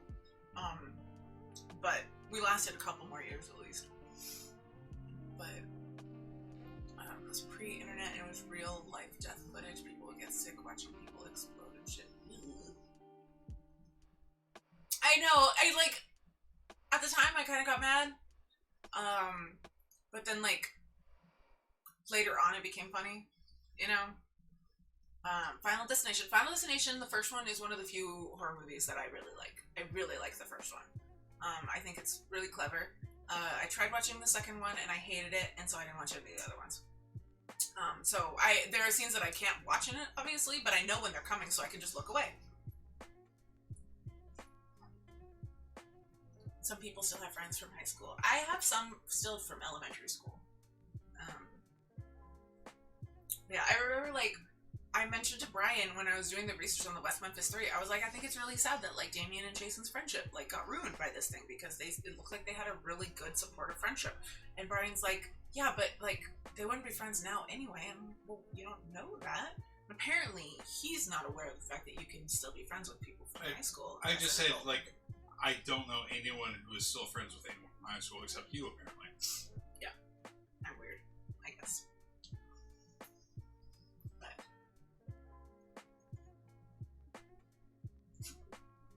The Child's Play series is excellent because the fifth one, I believe, Seed of Chucky, actually has a canonically non-binary character. We'll talk about those, yeah. I've not seen Child's Play. Yeah. And, like, the horror movies that I have seen are really random. You're friends with people. See? You're Frankie's friends with people. She in high school. Fair enough. If anyone likes creepy but thoughtful horror series, Midnight Mass on Netflix is particularly good. I think I saw, like, a write-up on that I didn't actually, like, stop and read, but, like, saw that it was, like, this is good, and I was like, well, I don't do horror, and kept going. You have one friend from high school that you keep in touch with regularly. Yeah, like, there's some friends that stick around, you know? The Top on Netflix? I've not heard that one. What was the scary thing that I watched recently that was good? It's not often that it happens. One of the Child's Play movies was the first R-rated movie that you saw. That's funny. What's the first R-rated movie I saw? Probably Terminator. If I had to guess. Probably Terminator. Yeah.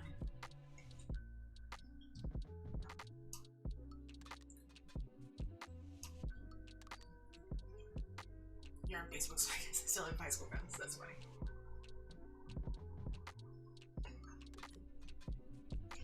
I mean, Facebook definitely didn't even exist when I was in high school. Me neither. Facebook started when I was in college. Sadly, must be off. Thank you for joining Greystorm 3. I hope you have a wonderful evening. Anyone else ever seen Near Dark? That doesn't sound familiar, Brian Kraken. Paige Lars, just send it directly to Blue Lizard Guts and I will share it some way.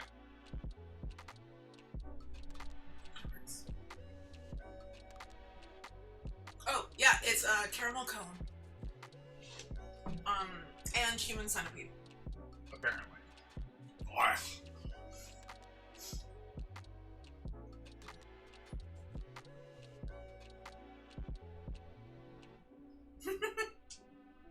I forgot about that, Rude Ricky. Nightmare on Elm Street was filmed in Brett's grandma's house.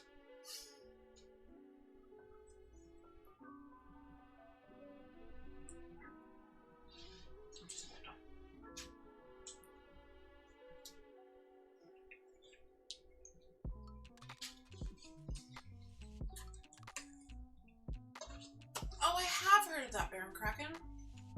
I've definitely never seen it, though.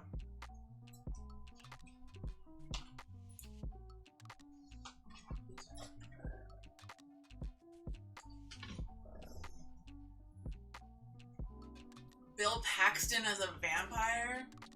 Oh my goodness. That sounds special. Sounds distinct. Y'all know that Bill Paxton is in the first Terminator movie, right? It's like, I think his first movie role? RoboCop was in the first R-rated movie.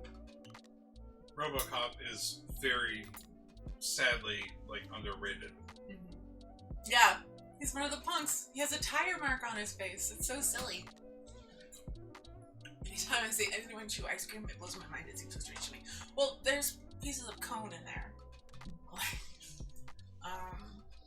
So that's technically what I was chewing. I'm sorry if I offended anyone with my ice cream chewing. Hey. Fucking gravity. Keep breaking everything. Makes my teeth cold. Well, I'm not chewing any more ice cream, though. But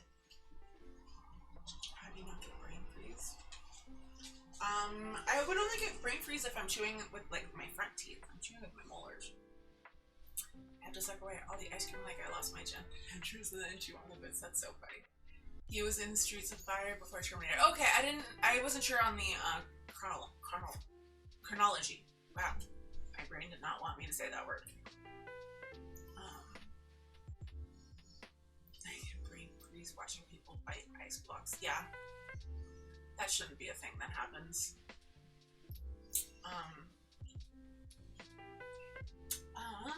Okay, now the ice cream is done. So she's utterly destroyed that piece of paper. So here's Anna. Just about done. I would say actually maybe done. I might have finished Anna and Chang. Yeah. I think I might have finished Anna and Chang tonight. So that's pretty cool. I'm gonna do here though. Smeagol is recycling. A young Willem Dafoe. Young Willem Dafoe is fairly attractive. Remember in the Gangs Were All Punks. Yeah. Are you having fun? She managed to get one of my fingers. Not bad. I didn't even leave a mark. Just managed to nip it. She's really quick.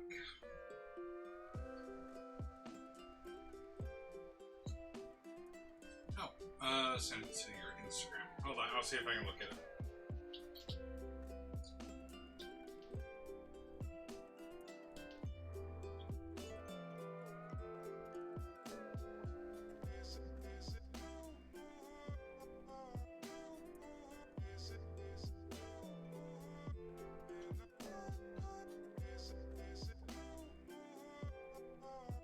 Sorry, I'm trying to paint a very, very tiny punching fist.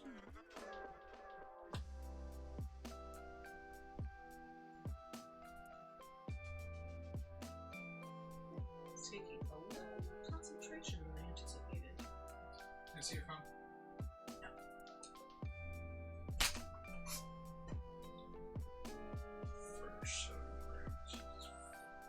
Don't offend me. Because she... Oh, Smeagol's a big cuddler. Like, she is a total cuddler. It's wonderful. And, like, if she knows that I'm in pain, she will not get off of me because she doesn't want me to get up. I don't know if I've mentioned this before, but, like, Smeagol's my service dog. I know it's wild because you see her in Gollum mode, but, like, when she's in Smeagol mode, she's, like, super chill and is, like, super attuned to me. And, like, yeah, it's just the Gollum mode, and that's her just playing at the end of the night, when she gets tired. Or when someone's touching her shit. But she'll eat your face off, but then she'll cuddle you. Yeah, and that is restorative. Yeah.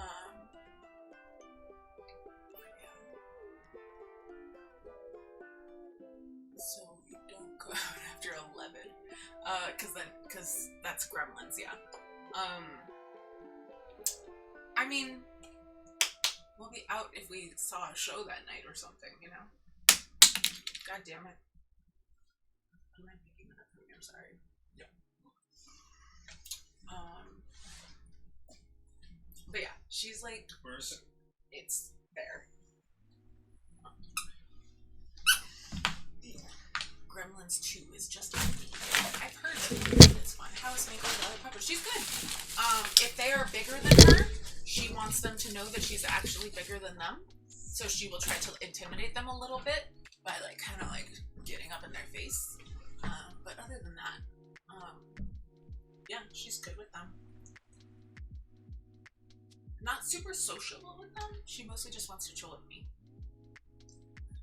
Zardoz. Is that the one with Sean Connery in the golden bikini thing?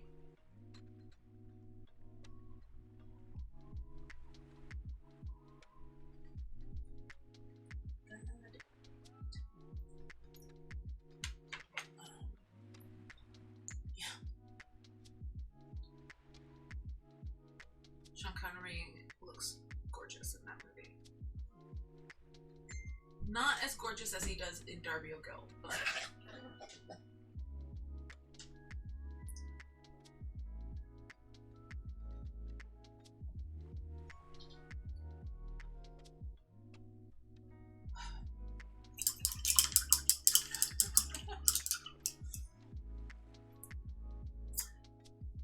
That's Atomic Elbow, that's Zoltar, I think. Was the one in big. Peak hairiness in a red leather thong. I saw that she had an outfit malfunction. I saw a headline that she had an outfit malfunction and handled it really well. I don't really click on stuff like that. But I love Miley, so I hope it went well for her. Or, you know, yeah, not badly.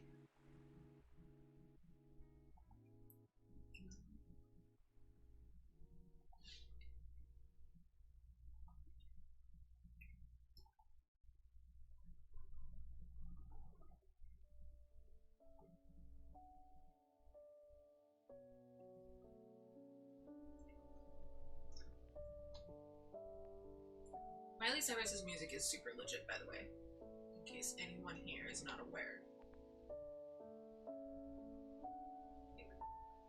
The woman has talent. What's the link? I'm not sure. Oh, Zardoz with Sean Connery. Ah. Oh, yes. Shit.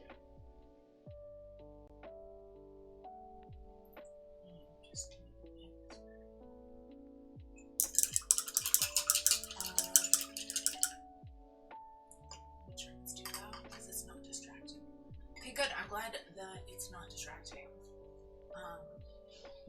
That's kind of the ideal. Yeah.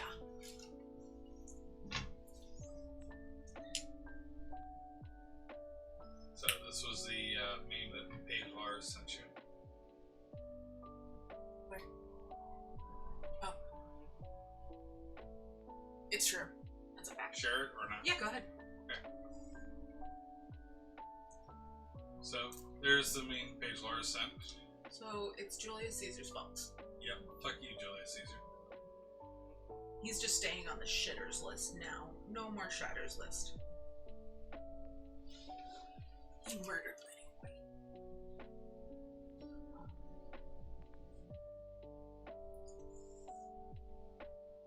Okay. That's about as good as I think.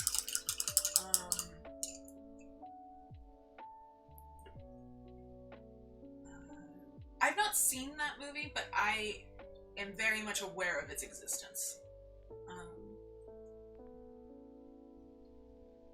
The camera's crooked. Sorry.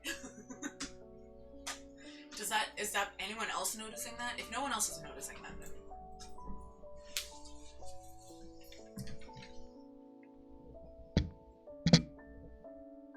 cool. Thank you. Welcome. I like Outlander. Not a movie, though. Buttspot, you're such a butt. Imagine if Buttspot went after Granny Grooves' thing there.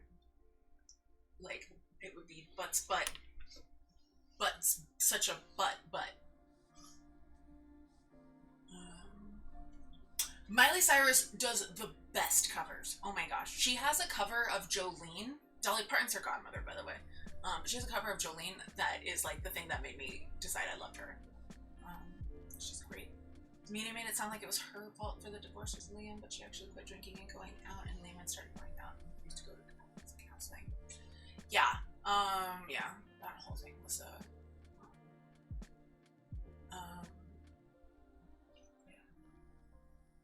must have been a response to that Edward's kid's suicide. The movie was a response to the suicide?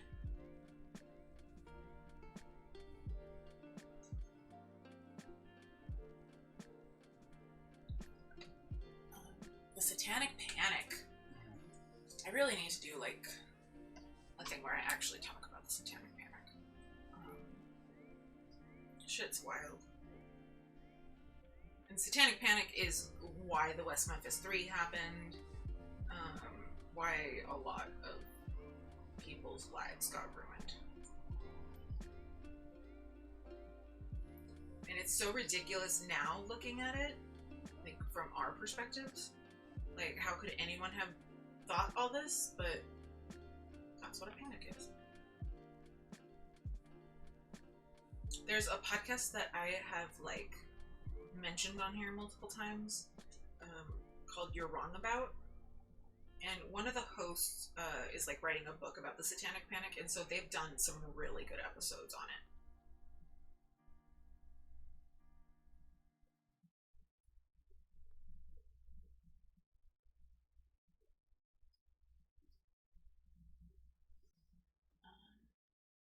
Satanic Panic is alive and well in modern conspiracy theory craziness. That's true.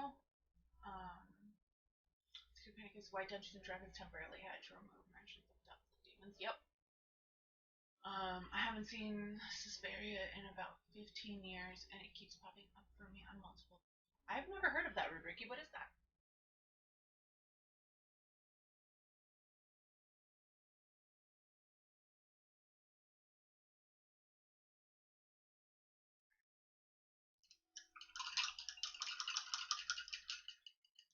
Is it a TV show?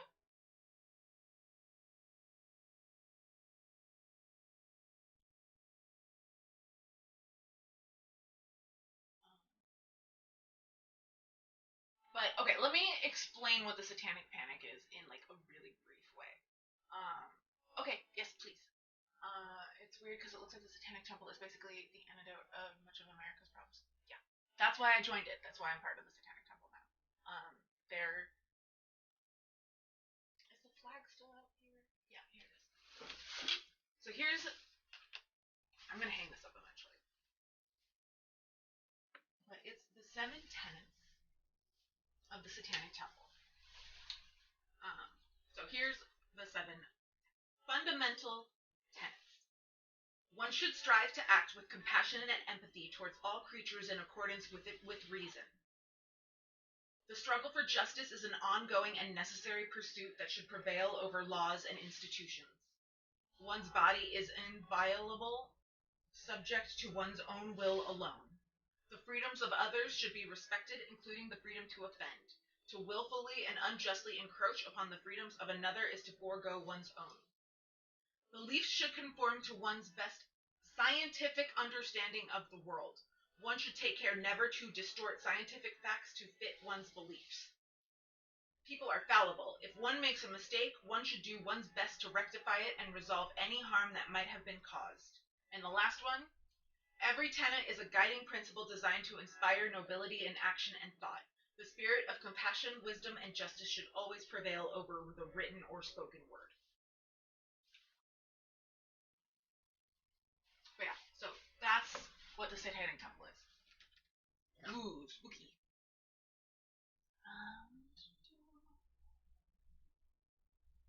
Satanic Panic is not brief. No, it's not. Oh, Dario Argento. Ooh. That's... I know! Isn't it the best? Like, I love them. They're legit. There's a documentary on Hulu called Hail Satan. I definitely recommend it. It's really good.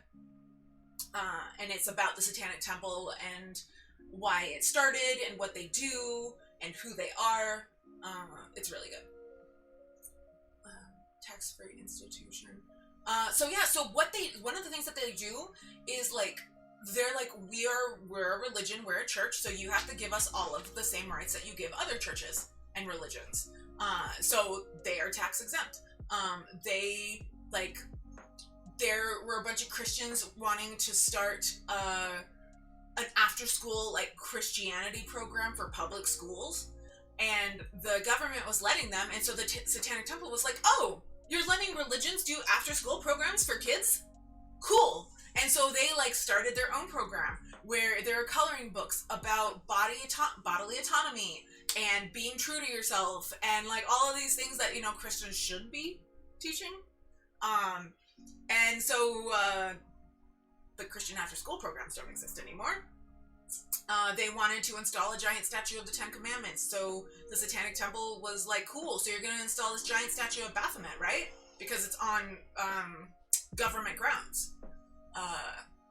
It's wonderful. The whole thing is just so great. Like, they're really, really using the idea of evil for good.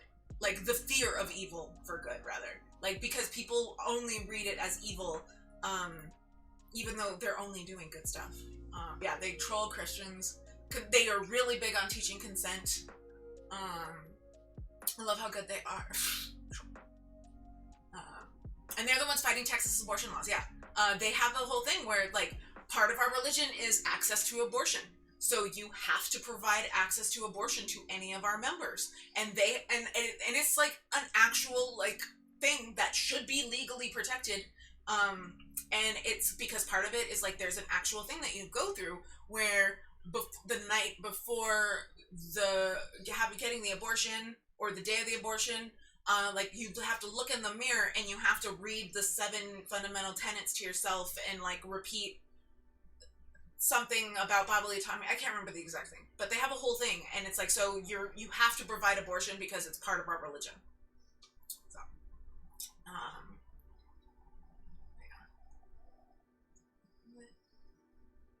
I messaged Drew in Georgia a couple days ago, just to check in and make sure he's okay. And he didn't respond, but then I saw him post somewhere else, so I know he's alive. That's great. It's the Satanic Temple. So not the Church of Satan, Satanic Temple. TST. But yeah, and I really recommend the documentary Hail Satan. It's really, really good. Very thorough. And the main guy who runs it, Lucian Graves, is so funny. He is like the ultimate troll. It's wonderful. Satanic butt. One of my undergrad degrees is in religion. Cool. So I love when Christian fundamentals try to explain stuff to me. Yeah. I grew up like really, really, really Catholic and like very much immersed in like religious studies in general. And so even though now I'm like a godless heathen and a member of the Satanic Temple, I know what I'm talking about when I talk about religion. Satanic butt. So I think he's done. Perfect. Looks great. So he's done. I just need to seal him. The mug was a pain, but I got it. He looks a little bit like Eugene Levy.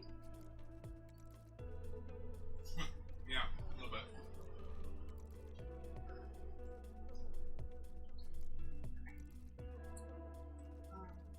But yeah. So, alright. Let me try and sum up the Satanic Panic as much as I can. So, I grew up Catholic but never did my confirmation, so you're still a child in God's eyes. I did my confirmation. I picked Saint Cecilia as my confirmation saint because I think that the story of how she was martyred is super gory and cool. That's literally why I decided it, because I saw her catacomb when I was in Italy and heard her story, and I was like, cool, done. Hassan said saw a priest out last night yelling at people, and he yelled, "Hail Satan." I read it on Ravana's Discord. Oh, Cecilia. Oh, Cecilia. It's a good song. Religion wants the church to have control over our bodies and minds as well as our souls. Yeah. I'm gonna head to snooze, but it was really lovely hanging out with you. Oh, thank you so much, Greeny Grooves. It was lovely seeing you. Hopefully we see you again soon. I know that with the time difference it's difficult.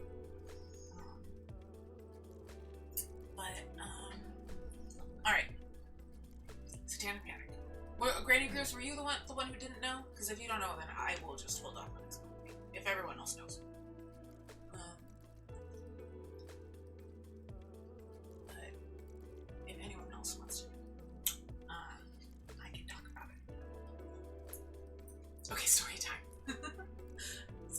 It's a story about butts.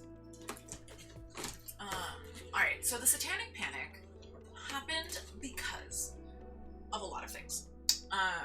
So, like, when you look at, like, the 50s versus the 60s in America. Like the 50s stereotypically was like the families and nuclear families and the dad coming home from war and the mom staying home and cooking and the children being good and all of that. Happened a long time ago and currently. Yes, that is very true. And then the 60s, where all of a sudden there were hippies and people were religions besides Christianity, and like Charles Manson was a big thing that terrified people. Just hippies in general, though, before Charles Manson were terrifying to them. Everything was a big threat to their way of life, their Christian way. Basically, the stuff that they talk about now that they want to get back to. Racism and white people with the women in the kitchen. Speaking of religion, have you ever seen the anti-barcode and Christian propaganda video put out internationally by the Family International in the 1980s? I have watched documentaries about the family, including the one on Netflix, so I've seen enough clips that I feel like I've watched it without actually having to watch it. Not the hippies, anything but the hippies, yeah. So it was stuff like that, and then there was also the feminist wave, and so women were no longer staying at home in the kitchen, and women were going out and getting jobs, and with birth control, suddenly women were able to have premarital sex without terror, you know? Like, Christians are afraid of exactly the same things, yep, and 2,000 years ago, too. So it was just like one thing after another that was just super scary and terrifying to suburban Christians. And so Nazi Germany. Oh, like that's what they want to get back to? Yeah, pretty much. Yeah.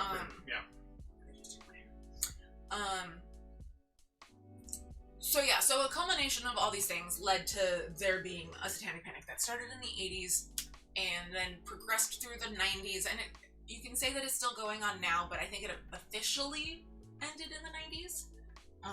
So they can cheat and not worry about getting caught. Yeah, that's why confession is so wonderful, because you can do whatever the fuck you want, and then you just say sorry and you're good. The weird thing is that modern fundamentalist Christians came out of so-called hippies in the late 1960s. Yeah, that's true. So lots of stuff, and then Dungeons and Dragons started being a thing, and that was corrupting the youth. Then there were like the metal bands, and like just one thing after another of terrifying old white people. And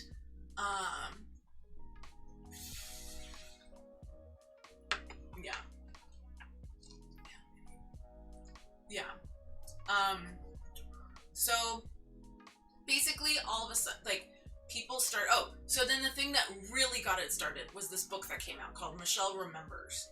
And it was this woman who, by going to therapy and undergoing hypnosis, Judas Priest, exactly. The Pokemon. No, that was later, but it's definitely features at least. So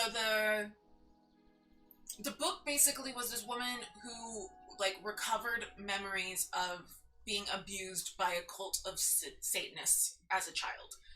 And she had all these memories that she suddenly recalled of like the torture that they would do to her, the things that she had to do, things like they made her get pregnant, and then they forced her to have an abortion, and then like she had to eat stuff like that, like stuff like it's like yeah, that happened.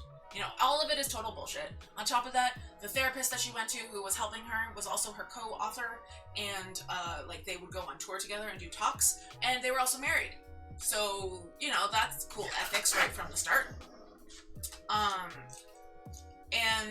But this book just scared the shit out of everyone. And so all of a sudden people were so sure that like people were just having their memories of satanic abuse suppressed. And the kids didn't know that they'd been abused because they'd been forced to forget it. Some Pokemon are evil and inappropriate, like Squirtle. Squirtle is basically Beelzebub himself. So they started thinking that there were cults everywhere and satanic rituals happening all the time, and children were being abused. No, this is in the 80s and 90s, Atomic Elbow. Can't have those wet-ass Pokemon. Hello, Bread into Toast. Welcome back.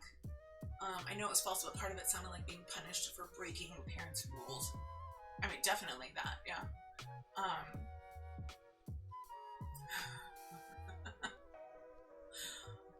Goodness. So yeah. So all of a sudden, they were like, well, obviously all of the children of America are being abused by everyone. And so they would be interrogating children about the abuse that they decided that these children were going through, and being like, it's okay that you don't remember. It's okay. Like, but don't you think it's this? And like leading them to things. Like basically the West Memphis 3 is the Satanic Panic, like culmination. Like those 3 boys went to prison because of the Satanic Panic. And like everyone being everyone in the Christian church. Yeah.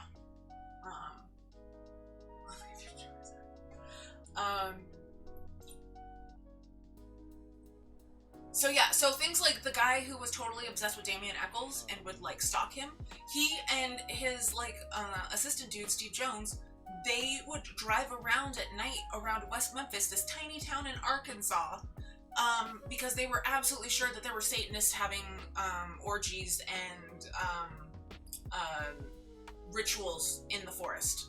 They were absolutely convinced that that was happening in West Memphis, like every night, all over the place. That West Memphis had a big satanic problem, and like all of the children were being tortured and murdered, and Damien Eccles is the cause of all of it.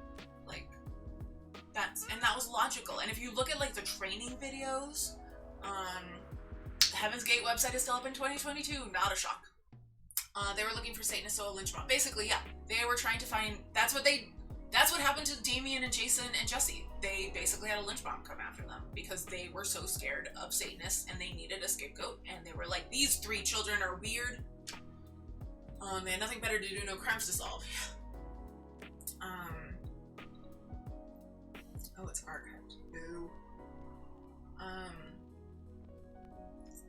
It would be funny if it was on like Angel Fire or something. But yeah. So that was basically the Satanic Panic in a nutshell. And it just kind of never really like ended. It just kind of like slowly petered off into where we are now, which is still kind of Satanic Panic, but not as bad as it was at that point. But that is why they could say things about the West Memphis 3 and what they were doing, and people weren't like laughing at them because of how ridiculous it is that they said all those things. Because they were all entrenched in Satanic Panic. So, GeoCities, Angel Fire, those are the days. Not everyone in Heaven's Gate died. That's true. There's some people, like, pieced out right before, I think. And they actually lots of people pieced out well before. They left a couple people behind to maintain the website, actually. I forgot about that part, yeah. That is a fact. Okay. I think that's one thing you're jealous about. All of our cults. A lot of the current Satanic Panic 2.0 can be traced back to the Tea Party and the current crop of Q nonsense. Yeah, definitely. Yeah, we got a lot of cults. But you got a lot of cults also around here. Don't worry. Ours are just louder, because America's more obnoxious. I promise you have them. Satanic Panic has blended with UFO conspiracy theories and anti-government white supremacist groups into the modern online conspiracy theory cults. Yeah, pretty much. But regular cults exist as well. Like, they're still around. But yeah, once you believe one conspiracy, what is 20? Yeah, that, like, they don't really just, like, throw you directly into the crazy stuff. Like, they lure you in with, like, let's just kind of, like, tell you about this kind of normal thing that we believe. Okay, you went with that. Okay, cool. Here's this slightly less normal thing that we believe. Oh, you're cool with that one too. Cool. And it just keeps going. Everyone else could have been Satanists, and the West Memphis 3 could have been the normal ones. Honestly, yeah. Jerry Driver, thou doth protest too much. Unfortunately, the man is dead. I hope he's burning in hell. They took lessons from Scientology and applied them. Yeah, actually, probably that had a lot to do with it. Yeah.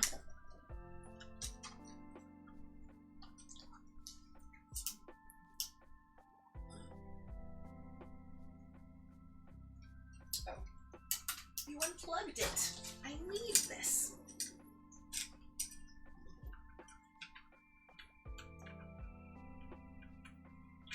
We're so mighty and ferocious. How old is Scientology, though? Scientology, L. Ron Hubbard started stuff in the 50s, I think? Something around there, yeah. Yeah, it's older than you think. I'm sure there's Twitch cults. Brooke likes to call people things that sound like bread. That's funny.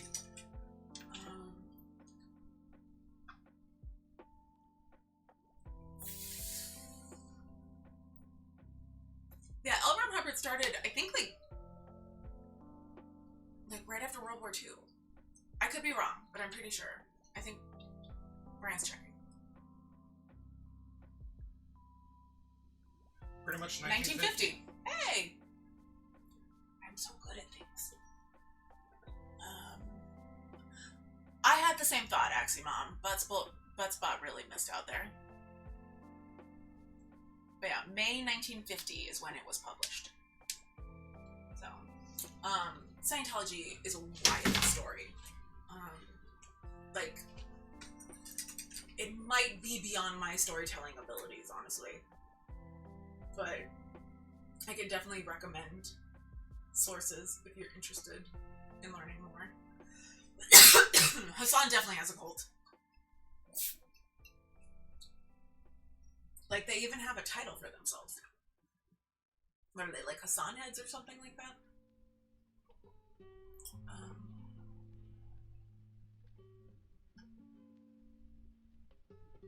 What's up? Okay.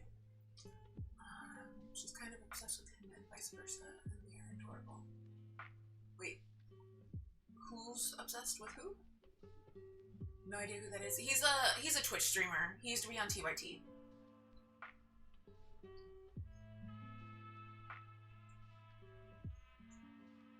Is it Ravana and Haas? Are they obsessed with each other? No, it's Brett and Brooke. Oh, Brett and Brooke. I think. Yeah. Honestly, like, full on, like, couple goals. I like the goofy shit.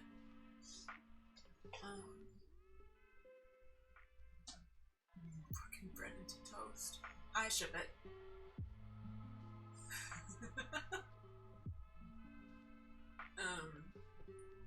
But yeah. So, how long have we been going? For almost 4 hours. Almost 4 15 hours. minutes away from. Okay. I think Jordan, you said you missed him. Ricky! Also, now Jordan thinks that Aximon misses him? You can't tell Jordan things like that. Ricky's she could do better.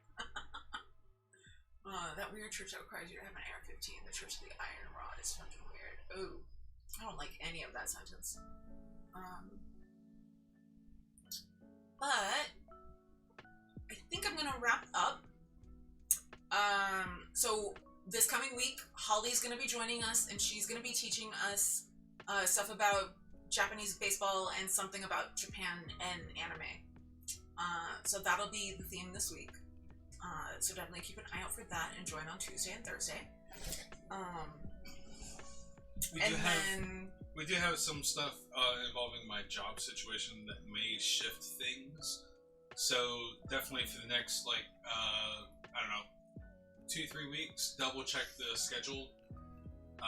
Like, if you're going to, like, plan to be watching on, like, say, Tuesday. I know it normally starts at 9, but, like, check it, like, 8 o'clock to make sure we haven't changed or anything like that. Rhetoriku, I'm sure that, like, your, like, additions and stuff will be welcome. Yeah. Also, everyone, make sure you're on the Discord, so if we have to have a schedule change, you are aware, etc. Yes, I'm actively working on posting more in the Discord. Hopefully I'm doing a good job. Are you streaming this week? Possibly. I'm not sure. But we will find out. So I will definitely post in the Discord if I am. And if you are already following. This is from Pagelars. If you're already following this stream, it should auto host me if I start streaming. So you should get a notification. Yeah. This is set to auto host. So he doesn't have a schedule about streaming. He just kind of streams when he feels like it. Yeah, when it comes up. Yeah, because I don't do scheduling. That's not something my brain does well. Yeah. So this is as scheduled as we get. Yeah. Like this is a lot. But yeah, so this week will be Japan week. And then I'm still deciding exactly what I'm going to cover the next week. I'm debating between two different things. I'll let you know when I decide. Turn on notification for Brian and Danny. Yes. I have not fixed my command to have a link to my stream yet. I will look at doing that. Just shout out yourself. Oh yeah, I can do that, right?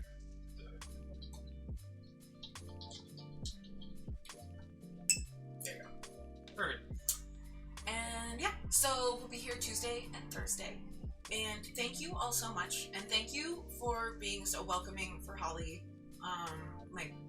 I'm really excited for this week. I think it's going to be really good. And I like the idea of having people come in and teaching me stuff instead of me just constantly babbling. I feel like variety is good.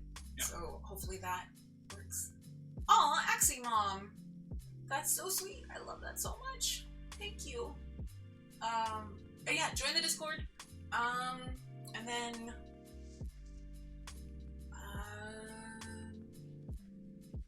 we can raid the Matt Suarez, I guess. Or unless, does anyone have someone that they would like to raid in particular? Because if not, I just started following a bunch of random European Twitch streams and from all over the world, not just European. But do you think a crap guy can still remember everything? Smeagol still doesn't trust him. Her tail is wagging. You can't see it behind the bed. No, now it's not. Because he paid attention. But her tail has been wagging this whole time. There it is. There it is. She just keeps hitting me with her tail.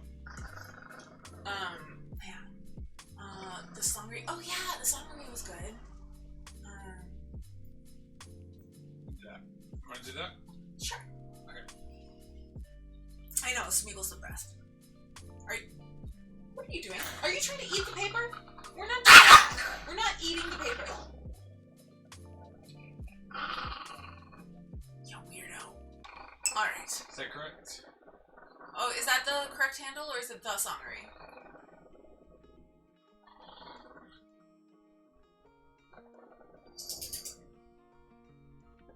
I think it's...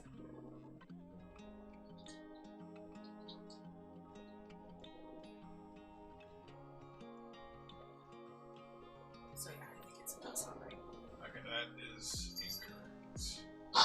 So let me make sure we get the songry. Okay. Okay.